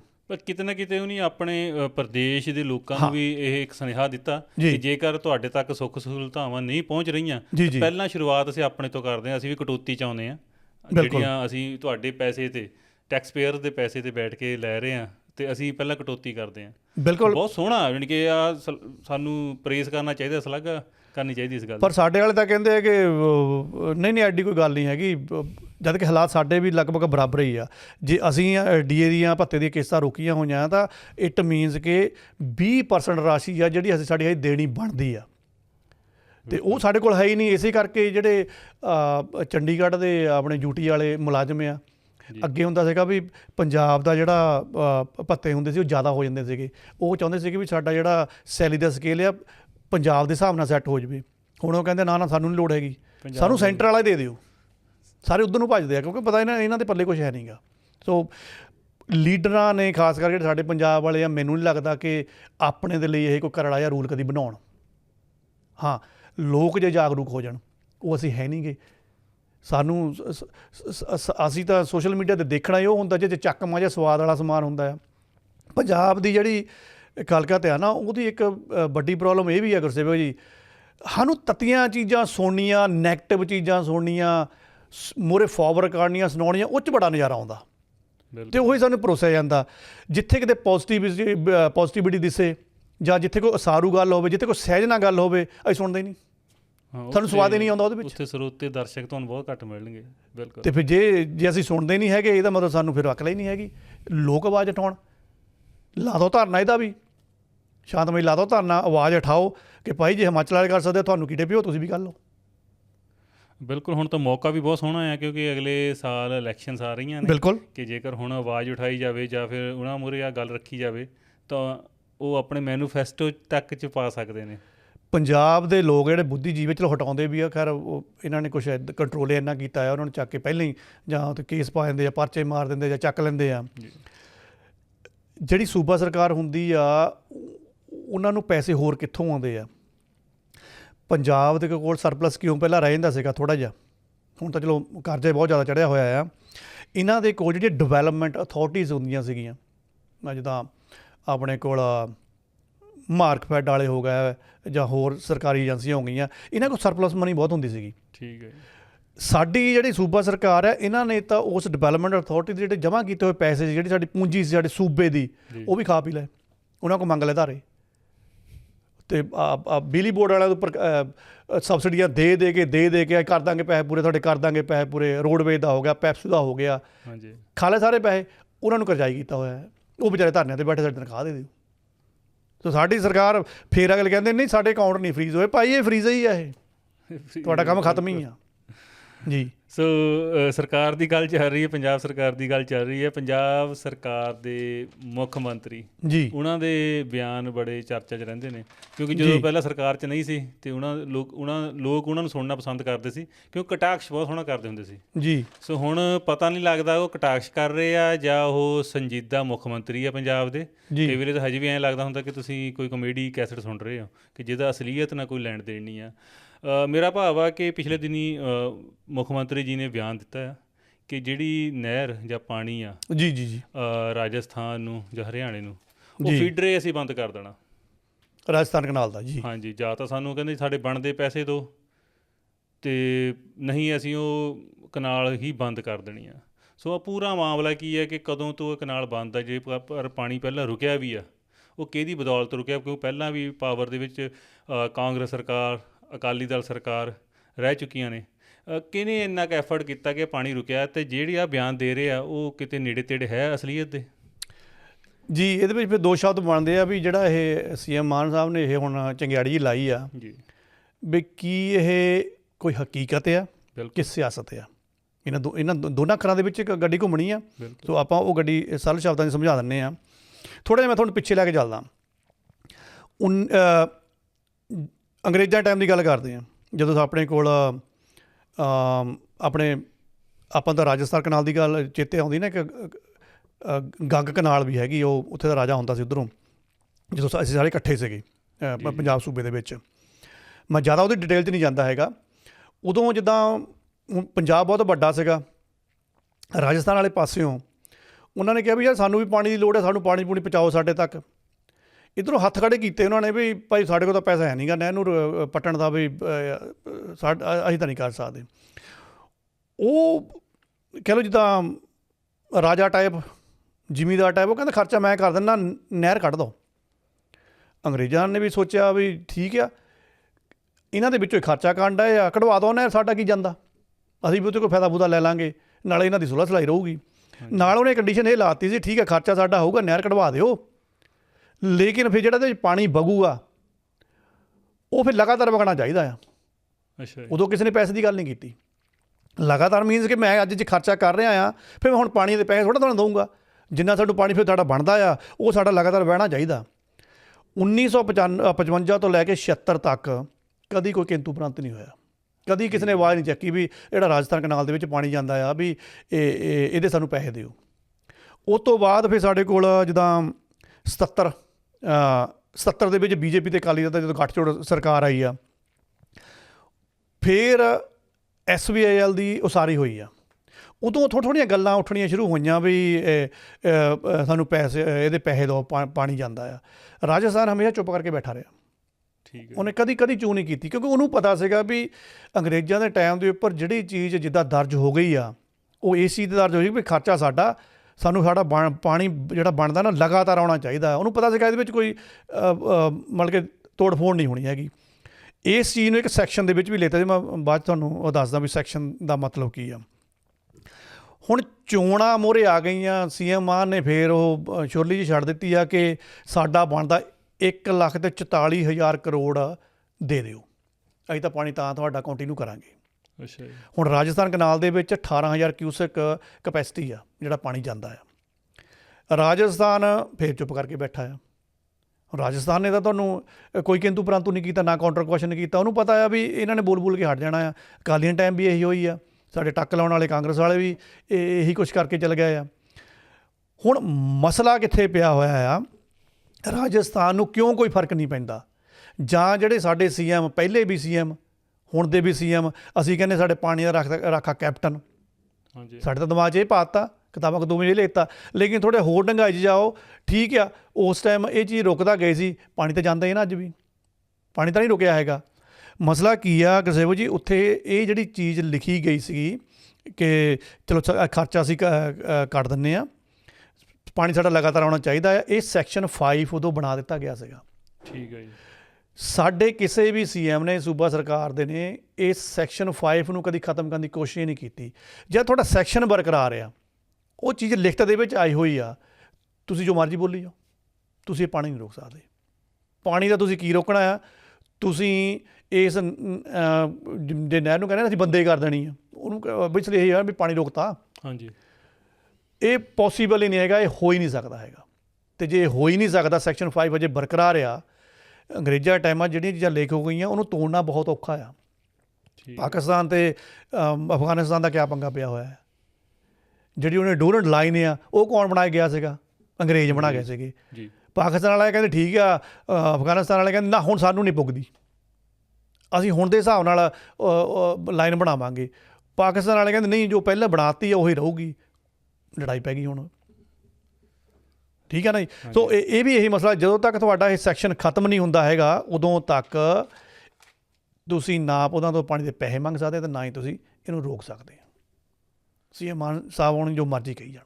ਫਿਰ ਕਿਤੇ ਨਾ ਕਿਤੇ ਉਹਨਾਂ ਦਾ ਬਿਆਨ ਲੋਕਾਂ ਨੂੰ ਰੁਝਾਉਣ ਦੇ ਲਈ ਹੈ ਕਿ ਕਹਿ ਦਈਏ ਕਿ ਜੇ ਲੋਕ ਸਵਾਲ ਕਰਨਗੇ ਕਿ ਤੁਹਾਡਾ 3-4 ਲੱਖ ਕਰੋੜ ਦਾ ਕਰਜ਼ਾ ਬਣਿਆ ਹੋਇਆ, ਉਹਨਾਂ ਕਹਿਣਾ ਰਾਜਸਥਾਨ ਵੱਲੇ ਸਾਡਾ ਤਾਂ ਲੱਖ ਕਰੋੜ ਖੜਾ ਹੈ। ਬਸ ਉਹ 4 ਮਹੀਨੇ ਤੁਹਾਨੂੰ ਸੁਣਾਈ ਜਾਣਗੇ ਇਹ ਗੱਲਾਂ। ਹਾਂ, ਫਿਰ ਉੱਧਰੋਂ ਲੱਖ ਆ ਗਿਆ, ਸਾਡਾ ਤਾਂ ਅਸੀਂ ਤਾਂ ਨੇੜੇ ਲਾ ਦੇਣਾ ਕਰਜ਼ਾ।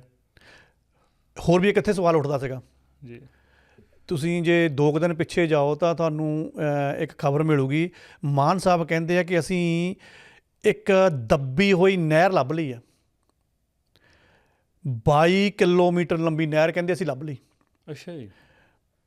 ਜਿਹੜਾ ਸਾਡਾ ਬੁੱਧੀਜੀਵੀ ਵਰਗ ਹੈ ਉਹਨਾਂ ਨੂੰ ਇਹ ਸਵਾਲ ਕਰਦਾ ਆ, ਇਹ ਜਿਹੜੀ ਦੱਬੀ ਹੋਈ ਨਹਿਰ ਤੁਸੀਂ ਕਹਿੰਦੇ ਆ, ਇਹ ਤੁਹਾਨੂੰ ਹੋਣਾ ਕਿ ਦਿਸੀ ਆ? ਇਹਨੂੰ ਪਹਿਲਾਂ ਠੀਕ ਕਰ ਲੈਂਦੇ। ਇਹ ਕਿੱਥੇ ਚਲ ਗਈ ਸੀਗੀ? ਦੱਬੀ ਹੋਈ ਨਹਿਰ ਦਾ ਮਤਲਬ ਕੀ ਆ ਕਿ ਜਿਹੜਾ ਪੰਜਾਬ ਦੇ ਸੂਇਆਂ, ਕੱਸੀਆਂ ਜਾਂ ਖਾਲੇ ਸੀਗੇ ਜੀ, ਉਹੀ ਕਨੈਕਟੀਵਿਟੀ ਲੈ ਕੇ ਇੱਕ ਨਹਿਰ ਬਣਦੀ ਹੈ ਜਿੱਥੋਂ ਸਿੰਚਾਈ ਦਾ ਪਾਣੀ ਹੁੰਦਾ ਸੀਗਾ। ਹਾਂਜੀ। ਉਹ ਜਾਂ ਤਾਂ ਇਹਨਾਂ ਨੇ ਸਰਕਾਰੀ ਜਿਹੜੇ ਸੀਗੇ ਲੀਡਰ ਉਹਨਾਂ ਨੇ ਉੱਥੇ ਕਲੋਨੀਆਂ ਸਾਰ ਲਈਆਂ, ਕੋਈ ਸੂਆ ਦੱਬ ਲਿਆ ਉੱਥੇ ਕਲੋਨੀਆਂ ਸਾਰ ਲਈਆਂ, ਜਾਂ ਸਾਡੇ ਕਿ ਜੱਜ ਜੜਵੈਡਾ ਨੇ ਦੱਬ ਲਈ ਹੋਣੀ ਆ, ਜਿਹਦਾ ਬੱਸ ਚੱਲਿਆ ਅਗਲੇ ਨੇ ਚਲਾ ਦਿੱਤਾ। ਅਤੇ ਉਹ ਜਦੋਂ ਸਾਰਾ ਖਤਮ ਹੋ ਗਿਆ, ਹੁਣ ਇਹਨਾਂ ਨੂੰ ਚੇਤਾ ਆ ਗਿਆ ਅਸੀਂ ਤਾਂ ਜੀ ਲੱਭ ਲਈ। ਉਹ ਤੁਹਾਨੂੰ ਇਹ ਤਾਂ ਅੱਜ ਤੱਕ ਇਹ ਨਹੀਂ ਪਤਾ ਲੱਗਦਾ ਕਿ ਤੁਹਾਡੀਆਂ ਜਿਹੜੀਆਂ ਆਪਣੀਆਂ ਸਿੰਚਾਈਆਂ ਵਾਲੀਆਂ ਨਹਿਰਾਂ ਸੀਗੀਆਂ, ਜਿਹੜੀਆਂ ਕੱਸੀਆਂ ਸੀਗੀਆਂ ਜਾਂ ਕੁਛ ਵੀ ਸੀਗੇ, ਸੂਏ ਸੀਗੇ, ਇਹ ਤਾਂ ਤੁਹਾਡੇ ਕੋਲ ਸਹੂਲਤ ਆਏ ਨਹੀਂ ਹੈ ਕਿ ਤੁਸੀਂ ਗਵਾਂਢੀ ਜਿਹੜਾ ਸੈਕਸ਼ਨ 'ਚ ਲਿਖਿਆ ਹੋਇਆ ਉਹਦਾ ਪਾਣੀ ਦੱਬਣ ਨੂੰ ਫਿਰਦੇ ਆ। ਉਹ ਨਲਾਇਕੀਆਂ ਆਪਣੀਆਂ ਸਰਕਾਰ ਦੀਆਂ ਬਹੁਤ। ਇੱਥੇ ਮੈਂ ਪੰਜਾਬ ਦੀਆਂ ਕਿਸਾਨ ਜਥੇਬੰਦੀਆਂ ਨੂੰ ਵੀ ਸਵਾਲ ਕਰਦਾ ਵੀ ਤੁਹਾਨੂੰ ਕਦੀ ਯਾਦ ਹੀ ਨਹੀਂ ਆਇਆ ਵੀ ਤੁਹਾਡੀ 22 ਕਿਲੋਮੀਟਰ ਇੱਕ ਨਹਿਰ ਸੀਗੀ, ਉਹ ਦੱਬ ਹੋਈ ਹੋਆ। ਜਿੱਦਾਂ ਤੁਸੀਂ ਗੱਲ ਦੇ ਵਿੱਚ ਕਿਹਾ ਕਿਤੇ ਨਾ ਕਿਤੇ ਜੱਟਾਂ ਨੇ ਦੱਬੀ ਹੋਣੀ ਹੈ ਖੇਤੀ ਕਰਦੇ। ਨਹੀਂ, ਮੈਂ ਇਕੱਲਾ ਇਹ ਵੀ ਨਹੀਂ ਕਹਿੰਦਾ ਜੱਟਾਂ ਨੇ ਦੱਬੀ ਹੋਣੀ ਆ। ਲੀਡਰਾਂ ਨੇ ਕਈ ਕੱਸੀਆਂ ਦੇ ਉੱਪਰ ਉੱਥੇ ਅਪਾਰਟਮੈਂਟ ਵਗੈਰਾ ਬਣਾ ਤੇ ਬਹੁਤ ਸਾਲ ਪਹਿਲਾਂ, ਵੇਚਤੀਆਂ, ਜਗ੍ਹਾ ਹੀ ਵੇਚਤੀ। ਹੁਣ ਜਦੋਂ ਪਾਰਟੀਆਂ ਦੇ ਲੀਡਰਾਂ ਨੇ ਜਗ੍ਹਾ ਵੇਚਤੀ ਤਾਂ ਮਤਲਬ ਫਿਰ ਉਹ ਦੱਬ ਹੁੰਦੀ ਗਈ। ਸਾਡੇ ਕਿਸਾਨ ਜਥੇਬੰਦੀਆਂ ਨੂੰ ਪਤਾ ਹੀ ਨਹੀਂ ਵੀ ਕਦੋਂ ਦੱਬ ਹੁੰਦੀ ਗਈ। ਠੀਕ ਹੈ ਨਾ ਜੀ। ਸਹੀ।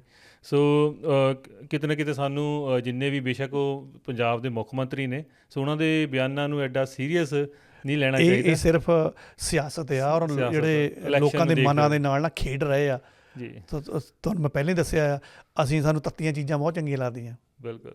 ਅਸੀਂ ਜਿਹੜੀ ਪੋਜ਼ੀਟਿਵ ਵਾਲੀ ਆ, ਜਿਹਨੇ ਸੂਬੇ ਦਾ ਵਿਕਾਸ ਕਰਨਾ ਆ ਜੀ, ਅਸੀਂ ਨਾ ਤਾਂ ਤੁਹਾਨੂੰ ਸਮਝ ਲੱਗਦੀ ਆ, ਨਾ ਹੀ ਅਸੀਂ ਸੁਣਦੇ ਹਾਂ ਅਤੇ ਨਾ ਹੀ ਅਸੀਂ ਸਵਾਲ ਪਾਉਂਦੇ ਹਾਂ। ਬਿਲਕੁਲ। ਸਵਾਲ ਪਾਉਣ 'ਤੇ ਗੱਲ ਚੇਤੇ ਆਈ ਹੈ ਕਿ ਆਪਾਂ ਗੱਲ ਕਰਨੀ ਆ ਵਿਧਾਇਕਾ ਗਗਨ ਅਨਮੋਲ ਮਾਨ ਜੀ ਦੀ। ਅੱਛਾ। ਖਬਰ ਤਾਂ ਇਹ ਆ ਰਹੀ ਆ ਕਿ ਉਹਨਾਂ ਦੇ ਪਤੀ ਨੂੰ ਸਜ਼ਾ ਹੋਈ ਆ ਜੀ। ਪਰ ਜਦੋਂ ਮੈਂ ਖਬਰਾਂ ਦੇਖ ਰਿਹਾ ਸੀ, ਖਬਰ ਬਣਾ ਰਿਹਾ ਸੀ, ਮੈਨੂੰ ਇੱਕ ਸਵਾਲ ਪੁੱਛਿਆ ਗਿਆ ਸਾਡੇ ਕੋਵਰਕਰ ਵੱਲੋਂ, ਕਹਿੰਦਾ ਵਿਧਾਇਕਾ ਜੀ ਵਿਆਹੇ ਹੋਏ ਆ? ਹਾਂਜੀ, 2 2.5 ਸਾਲ ਹੋ ਗਏ ਇਹਨਾਂ ਨੂੰ ਵਿਆਹੇ ਹੋਏ ਆ। ਤੁਸੀਂ ਉਹ ਜਿੱਦਾਂ ਤੁਸੀਂ 2 ਗੱਲ ਕਰਤੀ ਨਾ, ਜਦੋਂ ਅਸੀਂ ਪੰਜਾਬ ਸੀ ਨਾ, ਜਦੋਂ ਛੋਟੇ ਸੀਗੇ ਜੀ, ਸਕੂਲਾਂ ਕਾਲਜਾਂ 'ਚ ਪੜ੍ਹਦੇ, ਸਾਡੇ ਚਾਚੇ ਦਾ ਲੜਕਾ ਸੀਗਾ, ਚਲੋ 8ਵੀਂ ਗੱਲ ਹੋ ਗਈ ਹੈ ਹੁਣ ਤਾਂ ਤੁਸੀਂ ਗੱਲ ਕਰਤੀ, ਮੈਂ ਮਾੜਾ ਪਾ ਦਿੰਦਾ ਹਾਂ। ਉਹ ਨੂਰੀ ਦਾ ਬਹੁਤ ਫੈਨ ਸੀਗਾ, ਅਮਨ ਨੂਰੀ ਦਾ। ਨਵੇਂ ਸਾਲ ਦਾ ਜਿਹੜਾ ਪ੍ਰੋਗਰਾਮ ਆਉਣਾ ਜਾਂ ਜਲੰਧਰ ਦੂਰਦਰਸ਼ਨ 'ਤੇ ਉਹ ਕਿਹੜਾ ਲਿਸ਼ਕਾਰਾ ਆਉਂਦਾ ਹੁੰਦਾ ਸੀ, ਉਹ ਜਦੋਂ ਕਿਤੇ ਨੂਰੀ ਦਾ ਗਾਣਾ ਆ ਜਾਣਾ ਨਾ, ਉਹਨੇ ਕਹਿਣਾ ਪਰੇ ਹਟ ਜਾਓ, ਨੂਰੀ ਦਾ ਗਾਣਾ ਆਉਂਦਾ ਮੈਂ ਹੀ ਦੇਖੂੰ। ਅਤੇ ਇੱਦਾਂ ਕਿਤੇ ਨਵੇਂ ਸਾਲ ਦਾ ਪ੍ਰੋਗਰਾਮ ਦੇਖਦੇ, ਅਸੀਂ ਉਹਨੂੰ ਛੇੜਤਾ ਬਈ ਨੂਰੀ ਦਾ ਗਾਣਾ ਆਇਆ ਜਾਂ ਦੇਖ ਲਾ।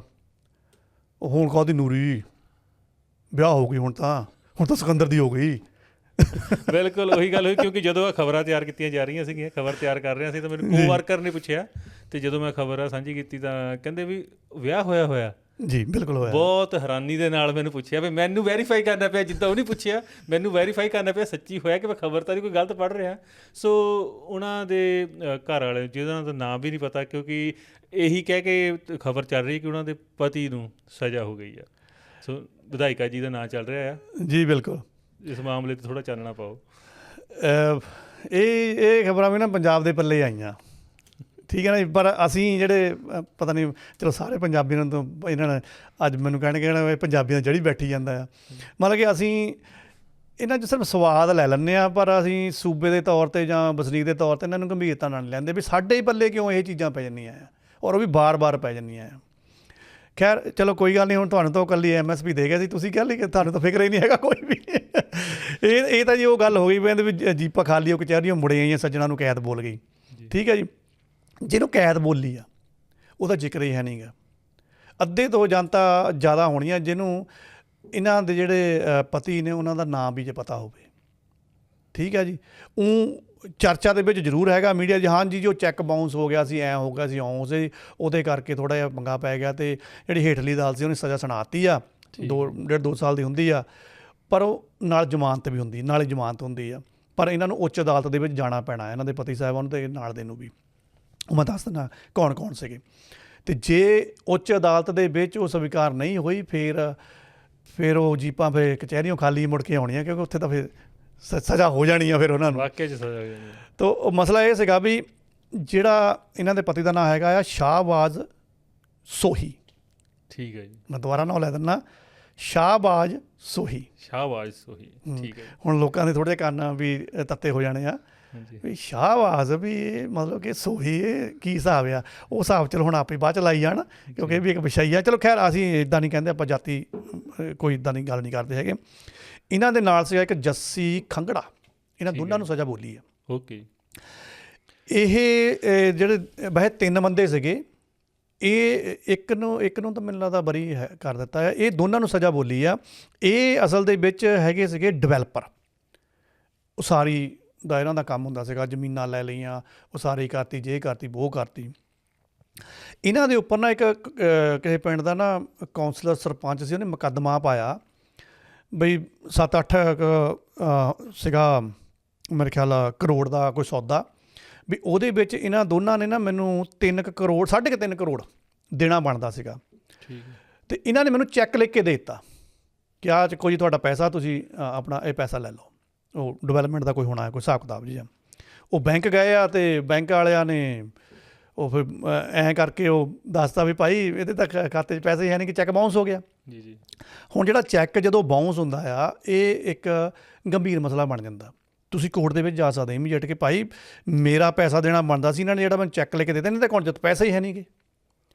ਉਹ ਇਮੀਡੀਏਟ ਤੁਹਾਡੇ 'ਤੇ 2-3 ਸਾਲ ਦੀ ਸਜ਼ਾ ਹੋ ਸਕਦੀ ਆ। ਸੋ ਮੈਂ ਜਿੱਦਾਂ ਪਹਿਲਾਂ ਕਿਹਾ ਕਿ ਹੇਠਲੀ ਅਦਾਲਤ ਨੇ ਉਹਨਾਂ ਸਜ਼ਾ ਸੁਣਾ ਦਿੱਤੀ, ਪਰ ਨਾਲ ਜ਼ਮਾਨਤ ਵੀ ਦੇ ਦਿੱਤੀ ਆ। ਹੁਣ ਇਹਨਾਂ ਨੂੰ ਕਰਨਾ ਕੀ ਪੈਣਾ, ਇਹਨਾਂ ਨੂੰ ਉੱਚ ਅਦਾਲਤ ਜਾਣਾ ਪੈਣਾ ਆ ਇਮੀਡੀਏਟ, ਅਤੇ ਉੱਥੇ ਜਾ ਕੇ ਕੋਈ ਨਾ ਕੋਈ ਸਪਸ਼ਟੀਕਰਨ ਦੇਣਾ ਪੈਣਾ। ਓਬਵੀਅਸਲੀ ਮਾਫੀ ਵੀ ਮੰਗਣੀ ਪੈਣੀ ਆ, ਔਰ ਪੈਸੇ ਦਾ ਪ੍ਰਬੰਧ ਕਰਾਉਣਾ ਪੈਣਾ ਆ। ਜੇ ਉਹ ਇਹਦੇ ਵਿੱਚ ਫੇਲ ਹੋ ਜਾਂਦੇ ਆ ਤਾਂ ਇਹਨਾਂ ਨੂੰ ਸਜ਼ਾ ਫਿਰ ਬੋਲ ਜਾਣੀ ਆ। ਠੀਕ ਆ ਜੀ। ਹੁਣ ਇੱਥੇ ਤੱਥ ਹੋਰ ਇੱਕ ਜਿਹੜਾ ਮੈਂ ਥੋੜ੍ਹਾ ਸ਼ੇਅਰ ਕਰਨਾ ਚਾਹੁੰਦਾ ਆ। ਪਹਿਲੀ ਗੱਲ ਵੀ ਜਿਨ੍ਹਾਂ ਬੰਦੇ ਨੂੰ ਸਜ਼ਾ ਹੋਈ ਆ ਉਹਨਾਂ ਦਾ ਸਾਨੂੰ ਨਾਂ ਨਹੀਂ ਪਤਾ, ਕਿਉਂ ਹੋਈ ਆ ਜਾਂ ਉਹਦਾ ਕੀ ਤਰਤੀਬ ਆ ਜਾਂ ਕੀ ਆ, ਉਹਦੇ ਬਾਰੇ ਨਹੀਂ ਪਤਾ। ਇਸ ਸਾਰੇ ਸੀਨ ਦੇ ਵਿੱਚ ਚਰਚਾ ਕਿਹਦੀ ਹੋ ਰਹੀ ਆ? ਅਨਮੋਲ ਗਗਨ ਮਾਨ ਦੇ ਪਤੀ ਨੂੰ ਸਜ਼ਾ ਹੋ ਗਈ। ਮਤਲਬ ਕਿ ਜਿਹਨੂੰ ਸਜ਼ਾ ਹੋਈ ਆ ਉਹਦਾ ਨਾਂ ਨਹੀਂ ਚੱਲ ਰਿਹਾ, ਅਨਮੋਲ ਗਗਨ ਮਾਨ ਦੇ ਪਤੀ ਨੂੰ ਸਜ਼ਾ ਹੋ ਗਈ ਆ।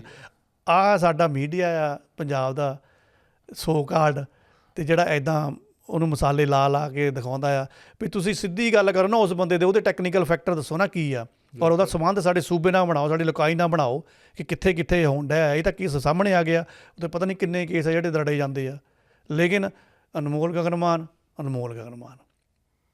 ਆਹ ਕੁਛ ਚੱਲਣ ਡਿਆ ਜੀ। ਜੀ ਬਿਲਕੁਲ। ਸੋ ਅਸੀਂ ਅਗਲੀ ਖਬਰ ਵੱਲ ਚੱਲਦੇ ਹਾਂ ਜੀ। ਹੁਣ ਗੰਭੀਰ ਖਬਰ ਵੱਲ ਚੱਲਦੇ ਹਾਂ। ਉਹ ਇਹ ਆ ਕਿ ਅਸੀਂ ਗੱਲ ਕੀਤੀ ਸੀਗੀ ਜਦੋਂ ਮੈਂ ਪ੍ਰੋਗਰਾਮ ਦੀ ਸ਼ੁਰੂਆਤ ਦੇ ਵਿੱਚ, ਕੈਮਰੇ ਕਈ ਤਰ੍ਹਾਂ ਦੇ ਹੁੰਦੇ ਆ, ਟੈਕਨੋਲੋਜੀ ਬਹੁਤ ਐਡਵਾਂਸ ਹੋ ਗਈ ਆ। ਜੀ ਠੀਕ ਹੈ ਜੀ। ਤੁਸੀਂ ਦੇਖਦੇ ਹੋ ਕਿ ਹਰ ਜਗ੍ਹਾ ਕੈਮਰੇ ਲੱਗੇ ਹੋਏ ਆ, ਪਰ ਉਹ ਕੈਮਰੇ ਕਿਹਨੇ ਲਾਏ ਆ ਇਹ ਨਹੀਂ ਪਤਾ ਚੱਲ ਰਿਹਾ।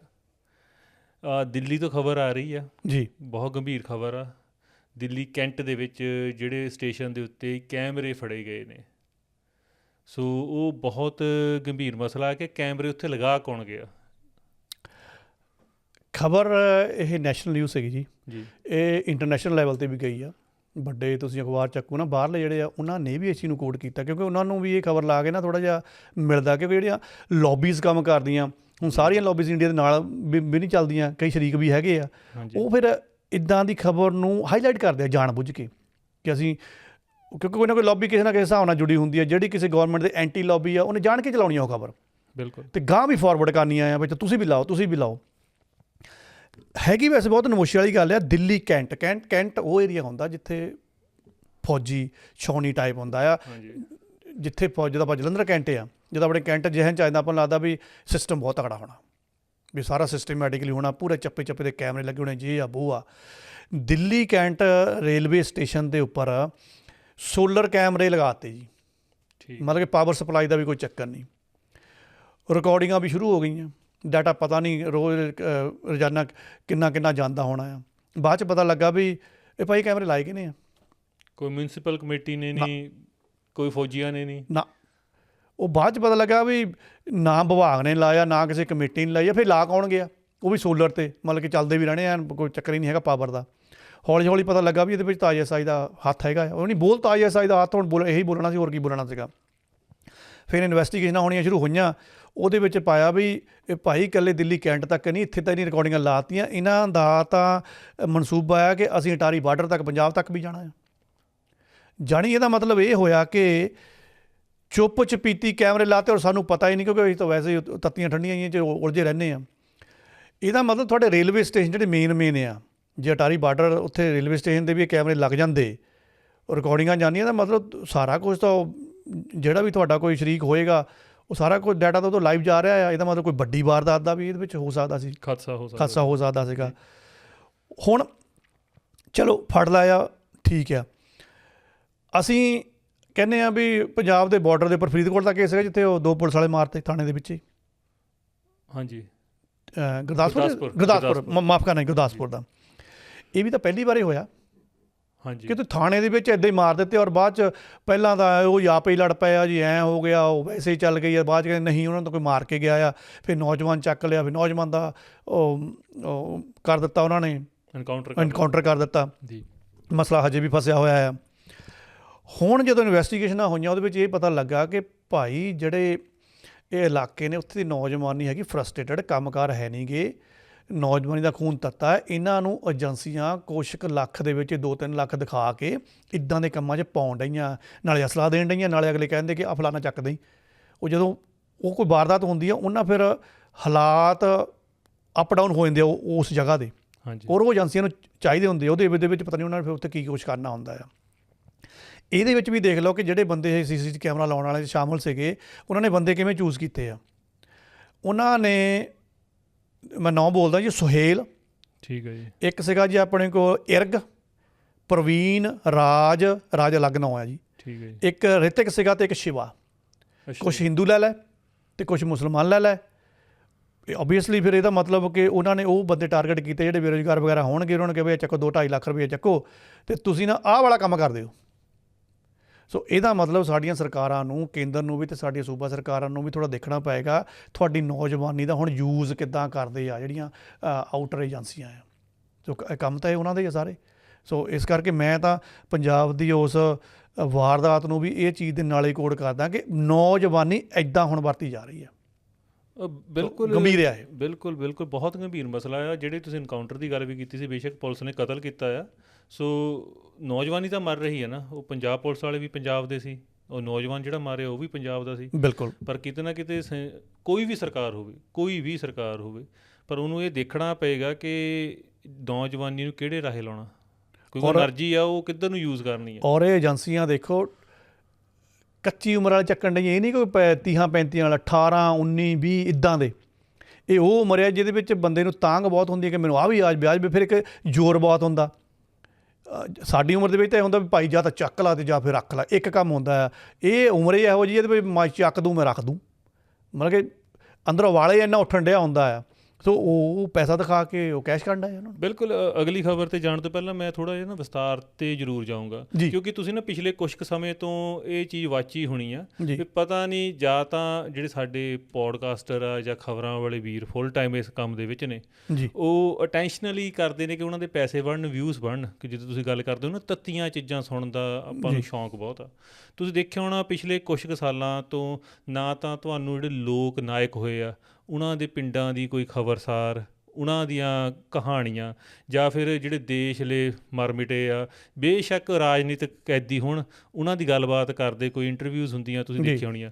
ਇੰਟਰਵਿਊਜ਼ ਕਿਹਨਾਂ ਦੀ ਹੁੰਦੀਆਂ? ਜਿਹੜੇ ਜੇਲ੍ਹਾਂ ਕੱਟ ਕੇ ਆਏ ਆ ਮੁੰਡੇ, ਜਿਹੜੇ ਕਾਨੂੰਨਨ ਤੌਰ 'ਤੇ ਗਲਤ, ਭਾਰਤੀ ਕਾਨੂੰਨ ਦੇ ਮੁਤਾਬਕ ਜਿਹਨੇ ਕਤਲ ਕੀਤੇ ਆ, ਚੋਰੀਆਂ ਕੀਤੀਆਂ, ਡਾਕੇ ਮਾਰੇ ਆ, ਉਹਨਾਂ ਦੀਆਂ ਇੰਟਰਵਿਊਜ਼ ਹੁੰਦੀਆਂ। ਉਹਨਾਂ ਨੂੰ ਐਨ ਰੈਂਕਿੰਗ ਦਿੱਤੀ ਜਾਂਦੀ ਆ ਕਿ ਇਹਨੇ ਇੰਨੇ ਕਤਲ ਕੀਤੇ, ਇੰਨੇ ਸਾਲ ਕੱਟੇ ਆ। ਉਹਨਾਂ ਨੂੰ ਐਜ਼ ਏ ਹੀਰੋ ਪ੍ਰੈਜ਼ੈਂਟ ਕੀਤਾ ਜਾਂਦਾ। ਠੀਕ ਹੈ ਜੀ, ਕਿਉਂਕਿ ਸਾਰੇ ਪ੍ਰਾਈਵੇਟ ਚੈਨਲਸ ਨੇ ਅੱਜ ਕੱਲ੍ਹ, ਹਰ ਕਿਸੇ ਦੇ ਹੱਥ 'ਚ ਫੋਨ ਆ। ਉਹ ਕਿਤੇ ਨਾ ਕਿਤੇ ਅੱਜ ਦੀ ਨੌਜਵਾਨੀ ਨੂੰ ਅਟਰੈਕਟ ਬਹੁਤ ਕਰਦਾ।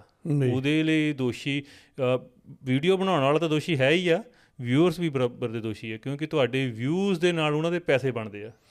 ਵੀਡੀਓ ਬਣਾਉਣ ਵਾਲਾ ਇੱਦਾਂ ਦੀਆਂ ਵੀਡੀਓਜ਼ ਉਦੋਂ ਤੱਕ ਬਣਾਊਗਾ ਜਦੋਂ ਉਹਨੂੰ ਪਤਾ ਕਿ ਮੂਹਰੇ ਦੇਖਣ ਵਾਲੇ ਹੈਗੇ ਆ ਅਤੇ ਜਵਾਬਦੇਹੀ ਕਿਤੇ ਨਹੀਂ ਹੈ, ਕਿਉਂਕਿ ਸਰਕਾਰ ਦਾ ਵੀ ਕਿਤੇ ਨਾ ਕਿਤੇ ਫਰਜ਼ ਬਣਦਾ। ਜਦੋਂ ਤੁਸੀਂ ਤੁਹਾਡੇ ਖਿਲਾਫ ਕੋਈ ਸ਼ਬਦ ਬੋਲਦਾ ਆ, ਉਹਨੂੰ ਚੱਕ ਕੇ ਤੁਸੀਂ ਅੰਦਰ ਸਿੱਟ ਦਿੰਦੇ ਹੋ, ਇੰਨਾ ਕਿ ਸਕਰੀਨਿੰਗ ਕਰਦੇ ਹੋ ਤੁਸੀਂ। ਫਿਰ ਤੁਹਾਨੂੰ ਇਹ ਵੀ ਪਤਾ ਹੋਣਾ ਚਾਹੀਦਾ ਕਿ ਪੰਜਾਬ ਦੇ ਵਿੱਚ ਜਿਹੜੇ ਕੈਮਰੇ ਲਈ ਜਿਹੜੇ ਫੇਮਸ ਬੰਦੇ ਨੇ ਉਹ ਕੀ ਬੋਲ ਰਹੇ ਨੇ, ਕਿਸ ਵਿਸ਼ੇ ਦੇ ਉੱਤੇ ਪ੍ਰੋਗਰਾਮ ਕਰ ਰਹੇ ਨੇ। ਜੀ ਬਿਲਕੁਲ। ਸੋ ਇਹ ਬਹੁਤ ਸੰਜੀਦਾ ਮੁੱਦਾ ਆ ਅਤੇ ਤੁਸੀਂ ਗੌਰ ਰੱਖੋ ਕਿ ਤੁਹਾਡੇ ਬੱਚੇ ਦੇਖ ਕੀ ਰਹੇ ਹੈ। ਕਿਤੇ ਨਾ ਕਿਤੇ ਤੁਹਾਨੂੰ ਆਪਣਾ ਫਰਜ਼ ਸਮਝਦੇ ਹੋਏ ਆ ਦੇਖਣਾ ਪੈਣਾ ਆ ਕਿ ਉਹਨਾਂ ਦੇ ਹੁਣ ਨਾਇਕ ਕੌਣ ਬਣ ਗਏ ਆ। ਇਹ ਬਹੁਤ ਚਿੰਤਾ ਦਾ ਵਿਸ਼ਾ ਆ। ਜਿਵੇਂ ਅੱਗੇ ਵੀ ਪ੍ਰੋਗਰਾਮ ਦੇ ਇੱਕ ਜੋ ਪਹਿਲੇ ਪ੍ਰੋਗਰਾਮ ਕੀਤੇ ਸੀ ਉਹ 'ਚ ਦੱਸਿਆ ਸੀ, ਤੁਸੀਂ ਪੰਜਾਬ ਦੇ ਵਿੱਚ ਅੱਜ ਦੀ ਨੌਜਵਾਨੀ ਨਾਲ ਜਾਓਗੇ ਨਾ, ਉਹਨਾਂ ਨੇ ਨਹੀਂ ਦੱਸਣਾ ਕਿ ਆਹ ਪਿੰਡ ਕਿਹਦਾ ਆ ਗਿਆ, ਕਿਸੇ ਰਾਈਟਰ ਦਾ ਨਾਮ ਨਹੀਂ ਲੈਣਾ, ਕਿਸੇ ਲੋਕ ਨਾਇਕ ਦਾ ਨਾਮ ਨਹੀਂ ਲੈਣਾ। ਉਹਨੇ ਜਾਂ ਤਾਂ ਕਹਿਣਾ ਜਾਂ ਉਸ ਵਲੋਗਰ ਦਾ ਪਿੰਡ ਆ ਗਿਆ, ਉਸ ਬਦਮਾਸ਼ ਦਾ ਪਿੰਡ ਆ ਗਿਆ, ਗੈਂਗਸਟਰ ਦਾ ਪਿੰਡ ਆ ਗਿਆ। ਉਹਨਾਂ ਨੂੰ ਸਿਰਫ ਇੱਥੇ ਤੱਕ ਸੀਮਤ ਆ। ਸੋ ਇਹ ਚਿੰਤਾ ਦਾ ਵਿਸ਼ਾ ਆ। ਜਿਹੜੇ ਆ ਕੈਮਰੇ ਲਾਣੇ 'ਚ ਵਾਰਦਾਤ ਵੀ ਹੁਣ ਨਹੀਂ ਉਹਨਾਂ ਨੂੰ ਬਾਰਡਰ ਤੋਂ ਪਾਰ ਤੋਂ ਆਪਣੇ ਬੰਦੇ ਭੇਜਣ ਦੀ ਲੋੜ, ਕਿਉਂਕਿ ਤੁਸੀਂ ਪੈਸੇ ਦਿਓ, ਕੰਮ ਕਰਵਾ ਲਓ, ਬਹੁਤ ਈਜ਼ੀ ਹੋ ਗਿਆ ਆ। ਜਿੱਥੇ ਚਿੰਤਾ ਅਸੀਂ ਕਰ ਰਹੇ ਹਾਂ, ਪਰ ਉੱਥੇ ਇੱਕ ਖੁਸ਼ੀ ਦੀ ਖਬਰ ਵੀ ਆ ਜਿਹੜੀ ਹੁਣ ਅਸੀਂ ਅਗਲੀ ਲੈ ਕੇ ਆਉਣੀ ਆ ਕਿ ਸਾਰਾ ਚਿੰਤਾ 'ਚ ਨਹੀਂ ਰਹਿਣਾ ਚਾਹੀਦਾ। ਸੂਰਜ ਚੜ੍ਹਦਾ ਆ ਨਾ, ਪੰਛੀ ਉੜਦੇ ਆ, ਦਾਣਾ ਲੈਣ ਜਾਂਦੇ ਆ, ਬਹੁਤ ਚਹਿਲ ਪਹਿਲ ਵੀ ਹੈ ਦੁਨੀਆ ਦੇ ਉੱਤੇ। ਸੋ ਖਬਰ ਅਗਲੀ ਇਹ ਆ ਕਿ ਜਿਹੜੀ ਸਾਡੀ ਮਾਂ ਬੋਲੀ ਪੰਜਾਬੀ ਆ, ਉਹ ਵੈਸੇ ਤਾਂ ਸਾਡੇ ਲਈ ਸਭ ਕੁਛ ਆ, ਪਰ ਉਹ ਕਿਤੇ ਨਾ ਕਿਤੇ ਦੂਜੇ ਮੁਲਕਾਂ ਵਾਲਿਆਂ ਨੂੰ ਵੀ ਭਾ ਰਹੀ ਆ। ਉਹ ਚਾਹੁੰਦੇ ਆ ਕਿ ਅਸੀਂ ਵੀ ਆਪਣੀਆਂ ਜਨਰੇਸ਼ਨਸ ਨੂੰ ਆਹ ਬੋਲੀ ਅਸੀਂ ਸਿਖਾਈਏ, ਤਾਂ ਜੋ ਕਿ ਆਉਣ ਵਾਲੇ ਸਮੇਂ ਦੇ ਵਿੱਚ ਕਿਤੇ ਨਾ ਕਿਤੇ ਇਹਨਾਂ ਨਾਲ ਡੀਲਸ ਹੋ ਸਕਣ। ਸੋ ਜਿਹੜੇ ਆਪਣੇ ਡਾਕਟਰ ਸ਼ਮੀਰਪਾਲ ਕੌਰ ਜੀ, ਉਹ ਜਾ ਰਹੇ ਨੇ ਚਾਈਨਾ।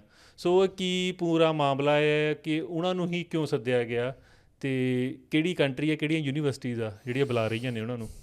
ਚਾਈਨਾ ਦੇ ਵਿੱਚ ਇੱਕ ਯੂਨੀਵਰਸਿਟੀ ਆ, Beijing foreign language studies university. ਠੀਕ ਹੈ ਜੀ। ਇਸ ਯੂਨੀਵਰਸਿਟੀ ਦਾ ਕੰਮ ਕੀ ਆ? ਉਹ ਇੱਥੇ ਨਾ ਡਿਫਰੈਂਟ ਲੈਂਗੁਏਜ ਦੀ ਸਟੱਡੀ ਕਰਵਾਉਂਦੇ ਆ। ਸਾਡੇ ਤਾਂ ਪੰਜਾਬ ਵਾਲਿਆਂ ਨੂੰ ਇਹ ਰੌਲਾ ਪਿਆ ਹੋਇਆ ਕਿ ਸਾਡੇ ਸਕੂਲਾਂ 'ਚ ਪੰਜਾਬੀ ਗਾਇਬ ਹੋਈ ਜਾਂਦੀ, ਆਉਂਦੀ ਨਹੀਂ ਹੈਗੀ, ਪੰਜਾਬੀ ਦੇ ਵਿੱਚੋਂ ਸਭ ਤੋਂ ਜ਼ਿਆਦਾ ਫੇਲ ਹੁੰਦੇ ਆ। ਅਤੇ ਜੇ ਦੂਜੇ ਰਾਜਾਂ 'ਚੋਂ ਆ ਕੇ ਜਿਨ੍ਹਾਂ ਲਈ ਅਸੀਂ ਤਾਂ ਉੱਥੇ ਸ਼ਬਦ ਬਣਾਏ ਹੋਏ ਆ, ਚਲੋ ਮੈਂ ਉਹ ਸ਼ਬਦ ਤਾਂ ਹੁਣ ਵਰਤਣੇ ਨਹੀਂ ਹੈਗੇ, ਆਫਟਰ ਆਲ ਹੈਗੇ ਤਾਂ ਉਹ ਵੀ ਵਸਨੀਕ ਹੈ ਨਾ ਇੰਡੀਆ ਦੇ, ਪਰ ਅਸੀਂ ਉਹਨਾਂ ਨੂੰ ਥੋੜ੍ਹਾ ਗੈਰਾਂ ਦੇ ਹਿਸਾਬ ਨਾਲ ਬੁਲਾਉਂਦੇ ਹਾਂ ਜਾਂ ਉਹਨਾਂ ਨੂੰ ਕਰਦੇ ਹਾਂ। ਉਹਨਾਂ ਦੇ ਨਿਆਣੇ ਜਦੋਂ ਜ਼ਿਆਦਾ ਨੰਬਰ ਪੰਜਾਬੀ 'ਚ ਲੈਂਦੇ ਆ ਫਿਰ ਵੀ ਸਾਨੂੰ ਦੁੱਖ ਲੱਗਦਾ। ਠੀਕ ਹੈ ਨਾ ਜੀ। ਮਤਲਬ ਕਿ ਸਾਡਾ ਤਾਂ ਲੈਵਲ ਹੀ ਪਤਾ ਨਹੀਂ ਅਜੇ ਤੱਕ ਕਿੱਥੇ ਫਸੇ ਹੋਏ ਆ। ਚਾਈਨਾ ਵਾਲਿਆਂ ਨੇ ਇਸ ਯੂਨੀਵਰਸਿਟੀ ਦੇ ਵਿੱਚ 101 ਲੈਂਗੁਏਜ ਆਲਰੇਡੀ ਉੱਥੇ ਚੱਲਦੀਆਂ ਪਈਆਂ, ਉਹਦੀ ਸਟੱਡੀ ਕਰਵਾਉਂਦੇ ਆ। ਠੀਕ ਹੈ ਜੀ। ਚਾਈਨਾ ਵਾਲਿਆਂ ਨੇ ਹੁਣ ਇੱਕ ਹੋਰ ਉਦਮ ਕੀਤਾ, ਕਹਿੰਦੇ ਵੀ ਇੱਦਾਂ ਕਰੋ, 101 ਤਾਂ ਹੋ ਗਈਆਂ, ਹੁਣ 102 ਲੈਂਗੁਏਜ ਓਕੇ ਕਰਨੀ ਆ, ਉਹਦੇ ਵਿੱਚ 102 ਨੰਬਰ ਦੇ ਉੱਪਰ ਪੰਜਾਬੀ ਲੈ ਕੇ ਆਓ। ਠੀਕ ਹੈ ਜੀ। ਜੇ ਉਹਨਾਂ ਨੇ ਇਹ ਸੋਚਿਆ ਕਿ ਅਸੀਂ ਪੰਜਾਬੀ ਦੀ ਸਟੱਡੀ ਕਰਾਉਣੀ ਹੈ ਇਸ ਯੂਨੀਵਰਸਿਟੀ ਦੇ ਵਿੱਚ, ਯੂਨੀ ਆ, ਇਹਦਾ ਮਤਲਬ ਪੂਰੀ ਫਿਰ ਸਟੱਡੀ ਹੋਊਗੀ ਨਾ। ਜੇ ਉੱਥੋਂ ਬੰਦਾ ਕੋਈ ਪੰਜਾਬੀ ਸਿੱਖੂਗਾ, ਉਹ ਫਿਰ ਮਤਲਬ ਕਿ ਇੱਕ ਟੀਚਰ ਲੈਵਲ ਦਾ ਹੀ ਬਣੂਗਾ ਨਾ। ਫਿਰ ਉੱਥੇ ਦੇਖੋ ਯੂਨੀ ਆ, ਪੜ੍ਹਾਈ ਆ। ਉਹਨਾਂ ਨੂੰ ਫਿਰ ਕੋਈ ਨਾ ਕੋਈ ਇਹੋ ਜਿਹਾ ਸ਼ਖਸ ਚਾਹੀਦਾ ਸੀਗਾ ਜਿਹੜਾ ਇਸ ਚੀਜ਼ ਦੀ ਸ਼ੁਰੂਆਤ ਕਰਾਵੇ। ਉਹਨਾਂ ਨੇ ਡਾਕਟਰ ਸਮੀਰਪਾਲ ਕੌਰ ਸੰਧੂ, ਹੁਣ ਉਹ ਮੈਰਿਜ ਆ ਉਦੋਂ ਦੇ ਪਿੱਛੇ ਬਾਜਵਾ ਵੀ ਲੱਗਦਾ ਕਿਉਂਕਿ ਜਿਸ ਖਾਨਦਾਨ ਦੇ ਵਿੱਚ ਵਿਆਹੇ ਗਏ ਆ, ਉਹਨਾਂ ਦੇ ਨਾਲ ਸੰਪਰਕ ਕੀਤਾ। ਇਹ ਕੇਂਦਰੀ ਯੂਨੀਵਰਸਿਟੀ ਦੇ ਵਿੱਚ ਪ੍ਰੋਫੈਸਰ ਸੀਗੇ। ਠੀਕ ਹੈ ਜੀ। ਠੀਕ ਆ ਜੀ। ਜੇ ਮੈਂ ਥੋੜ੍ਹਾ ਜਿਹਾ ਇਹਨਾਂ ਦੇ ਡਾਟਾ ਦੇ ਵਿੱਚ ਗਿਆ, ਜੇ ਤੁਸੀਂ ਗੁਰਸੇਵਕ ਜੀ ਇਹਨਾਂ ਦੀ ਨਾ ਡਿਗਰੀਆਂ ਦੇਖੋ, ਤੁਹਾਨੂੰ 5 ਮਿੰਟ ਤਾਂ ਇਹਨਾਂ ਦੀਆਂ ਡਿਗਰੀਆਂ ਪੜ੍ਹਨ ਨੂੰ ਲੱਗ ਜਾਣੇ। ਕਿਆ ਬਾਤ। ਫਿਰ ਸਮਝਣ ਨੂੰ ਲੱਗ ਜਾਣੇ ਕਿ ਯਾਰ ਇੰਨਾ ਕੁਛ ਹੈ, ਇੰਨਾ ਤਾਂ ਮੈਂ ਕਿਤਾਬ 'ਚ ਨਹੀਂ ਕਦੀ ਪੜ੍ਹਿਆ ਜਿੰਨਾ ਇਹ ਡਿਗਰੀਆਂ ਚੱਕੀ ਫਿਰਦੀ ਹੈ। ਔਰ ਸਾਡੀ ਪੰਜਾਬੀਆਂ ਨੂੰ ਪਤਾ ਹੀ ਨਹੀਂ ਵੀ ਇਹ ਡਾਕਟਰ ਸਮੀਰਪਾਲ ਕੌਰ ਸੰਧੂ ਆਹ ਕੁਛ ਚੱਕੀ ਬੈਠੀ ਆ। ਸਾਡੀ ਯੂਨੀਵਰਸਿਟੀ ਵਾਲਿਆਂ ਨੂੰ ਪਤਾ ਕਿ ਅਸੀਂ ਇਹ ਤੋਂ ਕਿੱਦਾਂ ਸੇਵਾ ਲੈਣੀ ਆ। ਉਹ ਚਲੋ ਸੇਵਾ ਨੂੰ ਛੱਡੋ,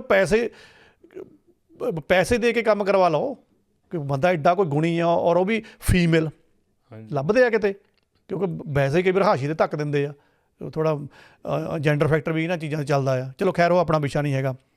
ਇਹਨਾਂ ਨੂੰ ਕੋਈ ਨਾ ਕੋਈ ਇਹਨਾਂ ਨੇ ਪੈਕੇਜ ਦਿੱਤਾ ਹੋਣਾ ਚਾਈਨਾ ਵਾਲਿਆਂ ਨੇ। 2-3 ਸਾਲ ਦਾ ਕੰਟਰੈਕਟ ਹੋਏਗਾ, ਮੈਨੂੰ ਸਾਲ ਤਾਂ ਪਤਾ ਨਹੀਂ, ਪਰ 2-3 ਸਾਲ ਦਾ ਤਾਂ ਕੰਟਰੈਕਟ ਹੁੰਦਾ ਹੀ ਆ। ਇਹਨਾਂ ਨੂੰ ਕਿਹਾ ਕਿ ਤੁਸੀਂ ਇੱਥੇ ਆਉਣਾ ਅਤੇ ਤੁਸੀਂ ਪੰਜਾਬੀ ਲੈਂਗੁਏਜ ਇੱਥੇ ਸਟਾਰਟ ਕਰਵਾਉਣੀ ਆ, ਪੜ੍ਹਾਉਣੀ। ਔਰ ਜਿੰਨਾ ਕੁ ਮੈਨੂੰ ਸਟੱਡੀ ਕਰਨ ਦਾ ਮੌਕਾ ਮਿਲਿਆ ਇਸ ਚੀਜ਼ ਦੇ ਵਿੱਚ, ਮੈਨੂੰ ਲੱਗਾ ਵੀ ਜਿਹੜਾ ਉਹਨਾਂ ਦਾ ਨਾ ਵਿਜ਼ਨ ਆ, ਉਹ ਸਿਰਫ ਇਹ ਨਹੀਂ ਕਿ ਉੱਥੇ ਪੰਜਾਬੀ ਇਕੱਲੀ ਪੜ੍ਹਾਉਣੀ ਆ। ਉਹ ਚਾਹੁੰਦੇ ਆ ਵੀ ਅਸੀਂ ਡਾਕਟਰ ਸਮੀਰਪਾਲ ਕੋਲੋਂ ਘੱਟ ਤੋਂ ਘੱਟ ਕੁਛ ਇਹੋ ਜਿਹਾ ਹੈ ਆਪਣੇ ਸਟੂਡੈਂਟ ਜਿਹੜੇ ਵੀ ਅਸੀਂ ਦੇਣੇ ਆ, ਉਹਨਾਂ ਦਾ ਲੈਵਲ ਇਹੋ ਜਿਹਾ ਬਣਾ ਦਈਏ ਵੀ ਉਹ ਟੀਚਰ ਲੈਵਲ ਦੇ ਬਣ ਜਾਣ, ਤਾਂ ਕਿ ਜਦੋਂ ਇਹ ਸੇਵਾਵਾਂ ਦੇ ਕੇ ਉੱਥੋਂ ਜਾਣ ਤਾਂ ਸਾਡੀ ਯੂਨੀਵਰਸਿਟੀ ਫਿਰ ਕਾਲ ਨਾ ਪੈ ਜਾਵੇ। ਉਹ ਫਿਰ ਜਿਹੜਾ ਉਹ ਟੀਚਰ ਲੈਵਲ ਦਾ ਗ੍ਰੇਡ ਉਹ ਬਣਾ ਗਿਆ ਆ, ਉਹ ਫਿਰ ਗਾਹਾਂ ਇਹ ਸਾਰਾ ਪੰਜਾਬੀ ਡਿਪਾਰਟਮੈਂਟ ਸੰਭਾਲੂਗੇ। ਠੀਕ ਹੈ। ਹੁਣ ਸੋਚਣ ਵਾਲੀ ਗੱਲ ਇਹ ਆ ਵੀ ਇਹ ਵਾਈਡ ਜਿਹੜਾ ਵਿਜ਼ਨ ਆ, ਇਹ ਮਤਲਬ ਕਿ ਇਹਨਾਂ ਨੇ ਪੰਜਾਬੀ 'ਚੋਂ ਕੀ ਲੈਣਾ ਆ। ਚਾਈਨੀਜ਼ ਮੇਰੇ ਖਿਆਲ ਦਿਮਾਗ ਦੀ ਫਿਰ ਇਹੀ ਕਾਬਲੀਅਤ ਆ, ਚਾਹੇ ਇਲੈਕਟ੍ਰੋਨਿਕ ਆ, ਚਾਹੇ IT ਆ, ਚਾਹੇ AI ਆ, ਚਾਹੇ ਵੈਪਨ ਆ, ਚਾਹੇ ਇਕੋਨਮੀ ਆ। ਅਗਲੇ ਕਹਿੰਦੇ ਆ ਵੀ ਜਿੱਥੇ ਜਿੱਥੇ ਜੋ ਕੁਛ ਲੱਭਦਾ ਆ ਉਹ ਚੀਜ਼ ਪਹਿਲਾਂ ਉੱਥੋਂ ਸਿੱਖ ਲਓ, ਨਹੀਂ ਸਿੱਖ ਹੁੰਦੀ ਕਾਪੀ ਮਾਰ ਲਓ। ਕਈ ਵਾਰ ਦੋਸ਼ ਵੀ ਲਾ ਦੇਣਾ ਵੀ ਇਹ ਕਾਪੀ ਮਾਰ ਲੈਂਦੇ ਆ। ਭਾਈ ਕਾਪੀ ਕਿਹੜਾ ਕਦੇ ਉੱਥੇ ਫੋਟੋ ਸਟੇਟ ਹੋ ਜਾਂਦੀ ਹੈ, ਦਿਮਾਗ ਤਾਂ ਲੱਗਦਾ ਹੀ ਆ। ਬਿਲਕੁਲ ਠੀਕ ਹੈ ਜੀ। ਉਹਨਾਂ ਨੇ ਤੁਹਾਡਾ ਪ੍ਰੋਫੈਸਰ ਇੱਕ ਸੱਦ ਲਿਆ PhD ਲੈਵਲ ਦਾ, ਉਹ ਡਿਵੈਲਪ ਕਰ ਦੇਣਗੇ। ਕਿਉਂ ਕਰ ਰਹੇ ਆ? ਕਿਉਂਕਿ ਉਹਨਾਂ ਨੂੰ ਵੀ ਲੱਗਦਾ ਕਿ ਜਿਹੜਾ ਪੰਜਾਬੀ ਡਾਇਸਪੋਰਾ ਪੂਰੇ ਵਰਲਡ ਦੇ ਵਿੱਚ ਬੈਠਾ ਆ, ਵੀ ਇਹਨਾਂ ਦੇ ਵਿੱਚ ਵੀ ਬਹੁਤ ਕੁਛ ਇਹੋ ਜਿਹਾ ਹੈ। ਜੇ ਅਸੀਂ ਉਹ ਚੀਜ਼ ਨੂੰ ਡਿਵੈਲਪ ਕਰ ਲਈਏ, ਸਾਡੀ ਕਮਿਊਨੀਕੇਸ਼ਨ ਸਕਿੱਲ ਸਾਡੇ ਬੰਦੇ ਡਿਵੈਲਪ ਹੋ ਜਾਵੇ, ਅਸੀਂ ਆਪਣੇ ਸਿੱਧੇ ਬੰਦੇ ਲਿਆ ਕੇ ਉੱਥੇ ਜਾ ਕੇ ਬਿਠਾਇਆ ਕਰਾਂਗੇ। ਇਹਨਾਂ ਦੀਆਂ ਡਿਸਕਸ਼ਨਸ ਦੇ ਵਿੱਚ ਕੁਛ ਨਾ ਕੁਛ ਤਾਂ ਲੱਭਣਗੇ। ਬਿਲਕੁਲ ਕੋਈ ਨਾ ਕੋਈ ਤਾਂ ਉਹਨਾਂ ਦੇ ਏਜੰਡੇ 'ਚ ਹੋਏਗਾ ਕਿ ਜੇ ਇਹ ਚੀਜ਼ ਸਾਡੇ ਹੱਥ ਆ ਜਾਵੇ, ਇੰਨੀ ਕਮਾਂਡ ਆ ਜਾਵੇ ਕਮਿਊਨੀਕੇਸ਼ਨ ਦੀ ਇਸ ਲੈਂਗੁਏਜ ਦੇ ਵਿੱਚ, ਤਾਂ ਅਸੀਂ ਆਹ ਆਊਟਪੁੱਟ ਕੱਢ ਕੇ ਲੈ ਕੇ ਆਵਾਂਗੇ।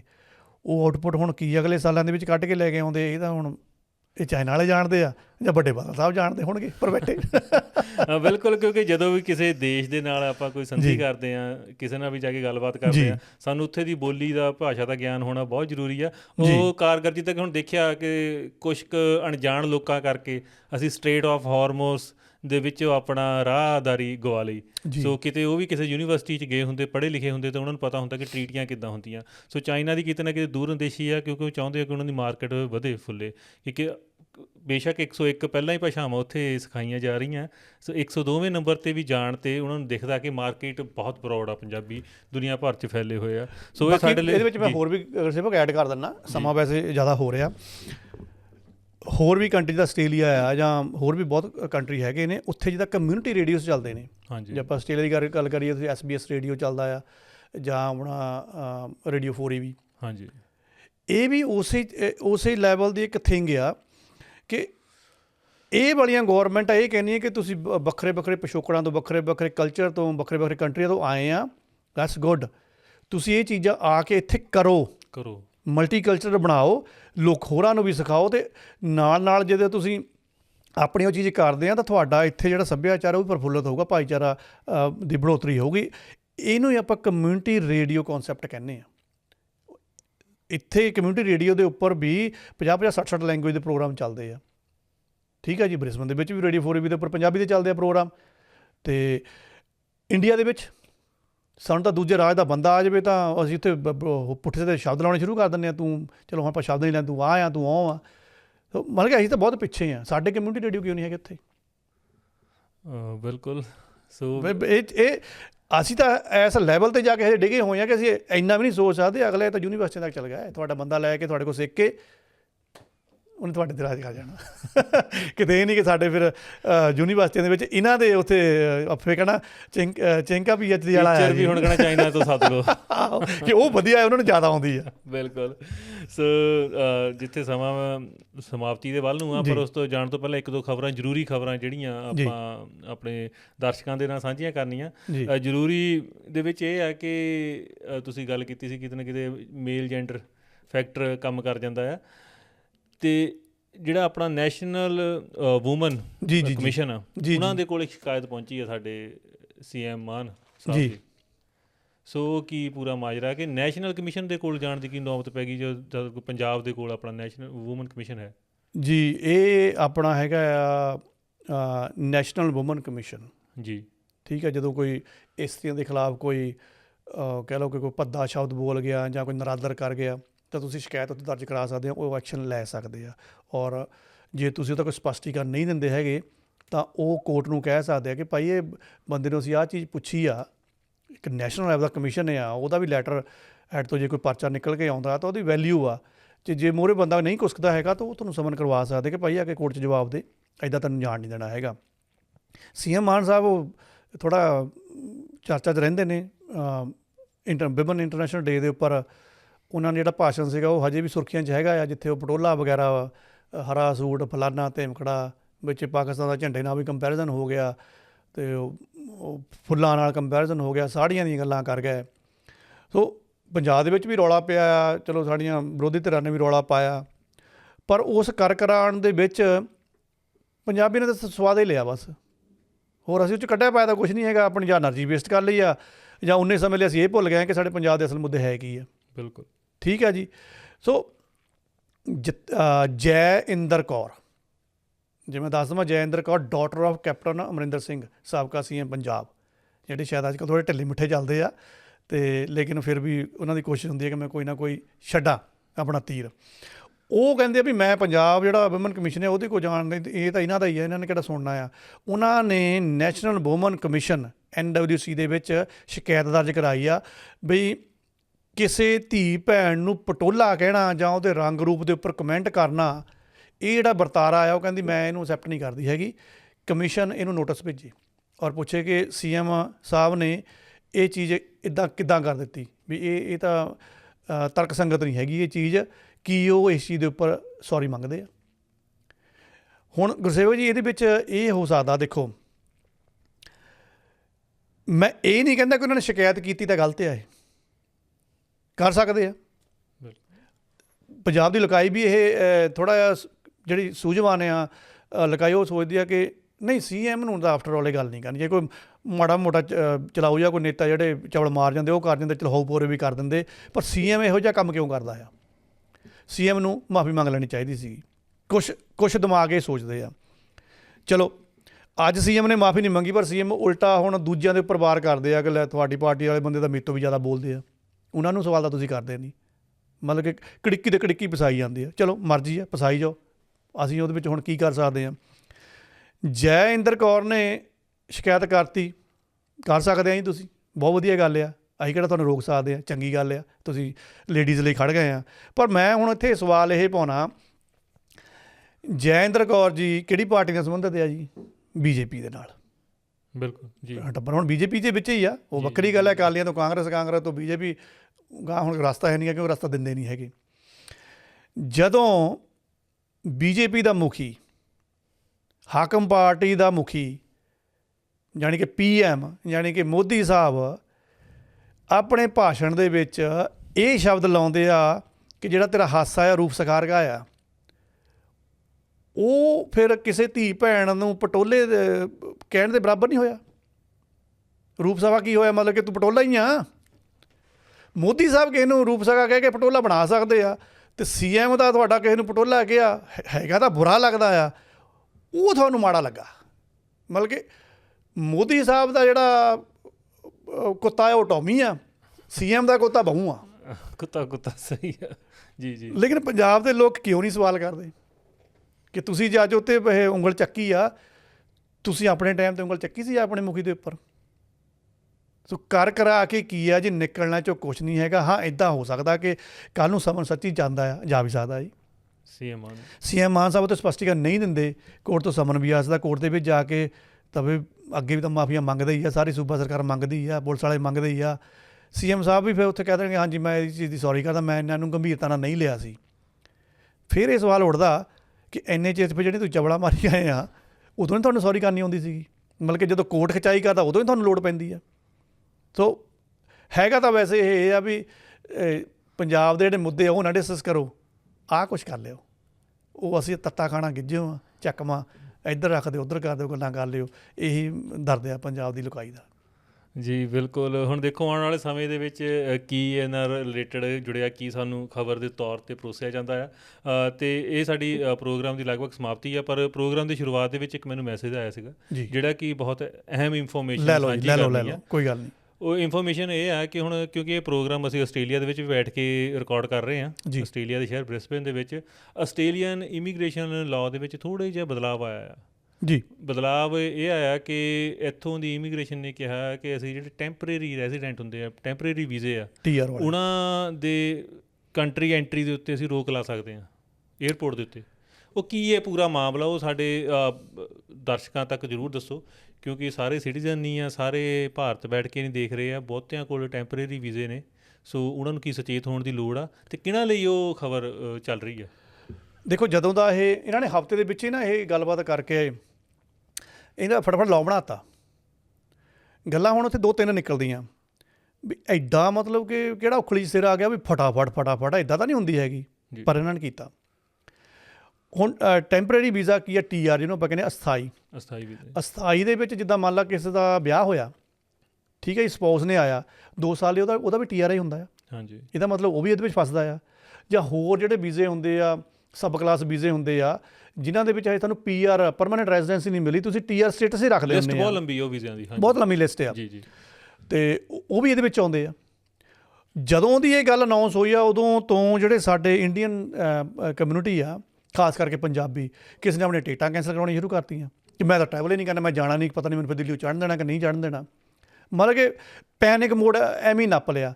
ਸੋ ਇਹਨੂੰ ਮੈਂ ਸਪਸ਼ਟ ਤੌਰ 'ਤੇ ਇਹ ਦੱਸ ਦਿੰਦਾ ਕਿ ਦੇਖੋ ਮਿਡਲ ਈਸਟ ਦੇ ਵਿੱਚ ਜਿਹੜੀ ਇਹ ਅਰਬ ਕੰਟਰੀਆਂ 'ਚ ਇਸ ਟਾਈਮ ਜੰਗ ਦਾ ਮਾਹੌਲ ਚੱਲਦਾ ਪਿਆ ਆ।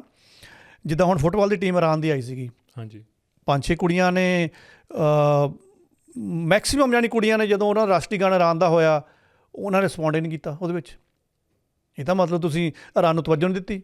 ਫਿਰ ਉਹਦੇ ਵਿੱਚੋਂ 5-7 ਕੁੜੀਆਂ ਸੀ ਜਿਨ੍ਹਾਂ ਨੇ ਰਾਸ਼ਟਰੀ ਸ਼ਰਨ ਮੰਗ ਲਈ ਕਿ ਅਸੀਂ ਤਾਂ ਵਾਪਸ ਜਾਣਾ ਨਹੀਂ ਜੀ, ਉੱਥੇ ਤਾਂ ਹਾਲਾਤ ਖਰਾਬ ਆ। ਦੇ ਵੀ ਦਿੱਤੀ ਇਹਨਾਂ ਨੇ, ਉਹ ਚਲੋ ਕਰਾ ਕੇ ਉਹ ਚਲੇ ਗਈਆਂ ਵਾਪਸ। ਹਾਂਜੀ, ਠੀਕ ਆ ਜੀ। ਅਤੇ ਉਹ ਹੁਣ ਸੁੱਖੀ ਸਾਂਦੀ ਉੱਥੇ ਰਹਿਣ ਤਾਂ ਚੰਗੀ ਗੱਲ ਹੈ, ਕਿਉਂਕਿ ਥੋੜ੍ਹਾ ਜਿਹਾ ਉੱਥੇ ਰਫੜ ਪੈ ਜਾਂਦਾ ਹੁੰਦਾ ਜਦੋਂ ਕੋਈ ਇੱਦਾਂ ਵੱਧ ਘੱਟ ਕਰਦਾ। ਖੈਰ ਇਹਨਾਂ ਨੇ ਫਟਾਫਟ ਉਹ ਤੋਂ ਸਬਕ ਲਿਆ ਕਿ ਮਿਡਲ ਈਸਟ ਦੇ ਵਿੱਚ ਪ੍ਰੋਬਲਮ ਚੱਲਦੀ ਆ, ਕਿਸੇ ਕੋਲ ਟੈਂਪਰੇਰੀ ਵੀਜ਼ਾ ਹੈਗਾ ਜਿਹੜਾ ਆ ਜਾ ਸਕਦਾ ਆਸਟ੍ਰੇਲੀਆ ਦੇ ਵਿੱਚ। ਹੁਣ ਇਹਨਾਂ ਕੋਲ ਬਹੁਤ ਤਕੜਾ ਬਹਾਨਾ ਮਿਲ ਜਾਣਾ ਕਿ ਦੇਖੋ ਜੀ ਉੱਥੇ ਤਾਂ ਆਏ ਆ ਜੀ, ਆਵਾਂ ਮੈਂ ਤਾਂ ਬਹੁਤ ਤੰਗ ਹੋਇਆ, ਉੱਥੇ ਤਾਂ ਕਤਲੋ ਗਾਰਤ ਜੇ ਆ, ਬੰਬ ਡਿੱਗਣ ਡਏ ਆ, ਮੈਨੂੰ ਰਾਸ਼ਟਰੀ ਸ਼ਰਨ ਦੇ ਦਿਓ। ਠੀਕ ਆ ਜੀ। ਸੋ ਰਾਸ਼ਟਰੀ ਸ਼ਰਨ ਮੰਗਣ ਵਾਲਾ ਤਾਂ ਕਿਤੇ ਹੜ੍ਹ ਨਾ ਆ ਜਾਵੇ, ਓਬਵੀਅਸਲੀ ਆਉਣਾ ਹੀ ਸੀਗਾ ਆ। ਉਹਨਾਂ ਨੇ ਫਿਰ ਇਹ ਇਮੀਗ੍ਰੇਸ਼ਨ ਸਕੀਮ ਮਾਰੀ ਹੈ ਕਿ ਇੱਦਾਂ ਕਰੋ, ਵੀਜ਼ੇ ਨਹੀਂ ਕੈਂਸਲ ਕੀਤੇ, ਫਰੀਜ਼ ਕਰ ਦਿਓ, 6-6 ਮਹੀਨੇ ਤੱਕ ਤੁਸੀਂ ਐਂਟਰੀ ਨਹੀਂ ਦੇਣੀ।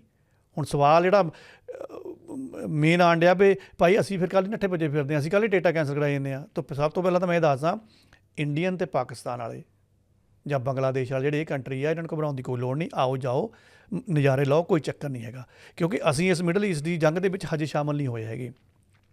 ਇਜ਼ਰਾਈਲ ਆ, ਸਾਊਦੀ ਆ, ਇਰਾਨ ਆ, UAE ਆ, ਕੁਵੈਤ ਆ, ਲਬਨਾਨ ਆ, ਕਤਰ ਆ, ਓਮਾਨ ਆ, ਇਰਾਕ ਆ, ਬਹਰੀਨ ਆ, ਸੀਰੀਆ ਅਤੇ ਫਲਸਤਾਈਨ ਆ। ਇਹ ਲਿਸਟ ਆ। ਇਹਨਾਂ ਦੇ ਜਿਹੜੇ TR ਵਾਲੇ ਆ ਨਾ, ਸਟੇਟਸ ਵਾਲੇ ਆ, ਇਹਨਾਂ ਨੂੰ ਨਹੀਂ ਹਜੇ ਇਹਨਾਂ ਨੇ ਆਉਣ ਦੇਣਾ, ਕਿਉਂਕਿ ਇੱਥੇ ਜ਼ਿਆਦਾ ਪੰਗਾ ਪਿਆ ਹੈ। ਇਹਨਾਂ ਨੇ ਰਾਸ਼ਟਰੀ ਸ਼ਰਨਾਂ ਮੰਗਣੀਆਂ।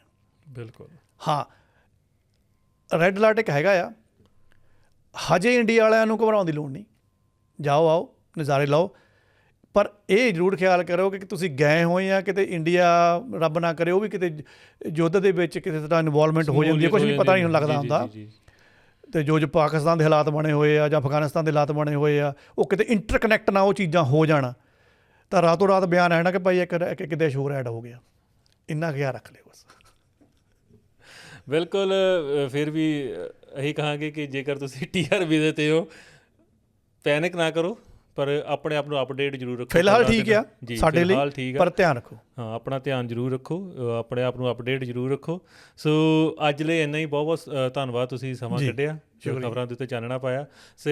ਸਾਡੇ ਦਰਸ਼ਕਾਂ ਦਾ ਵੀ ਬਹੁਤ ਬਹੁਤ ਧੰਨਵਾਦ ਜਿਹਨਾਂ ਸਮਾਂ ਕੱਢਿਆ ਕਿ ਤੁਸੀਂ ਆਪਣੇ ਵੀ ਫੀਡਬੈਕ ਸਾਨੂੰ ਦੇ ਸਕਦੇ ਹੋ, ਆਪਣੇ ਇਲਾਕੇ ਦੀ ਖਬਰ ਸਾਡੇ ਨਾਲ ਸਾਂਝੀ ਕਰ ਸਕਦੇ ਹੋ। ਅਸੀਂ ਪ੍ਰੋਗਰਾਮ ਦੇ ਵਿੱਚ ਉਹ ਹੋਰ ਦਰਸ਼ਕਾਂ ਦੇ ਨਾਲ ਸਾਂਝੀ ਕਰਾਂਗੇ। ਸੋ ਅੱਜ ਦੇ ਲਈ ਇੰਨਾ ਹੀ। ਸਾਨੂੰ ਦਿਓ ਇਜਾਜ਼ਤ, ਮਿਲਦੇ ਹਾਂ ਅਗਲੇ ਪ੍ਰੋਗਰਾਮ ਦੇ ਵਿੱਚ। ਵਾਹਿਗੁਰੂ ਜੀ ਕਾ ਖਾਲਸਾ, ਵਾਹਿਗੁਰੂ ਜੀ ਕੀ ਫਤਿਹ। ਸਤਿ ਸ਼੍ਰੀ ਅਕਾਲ ਜੀ।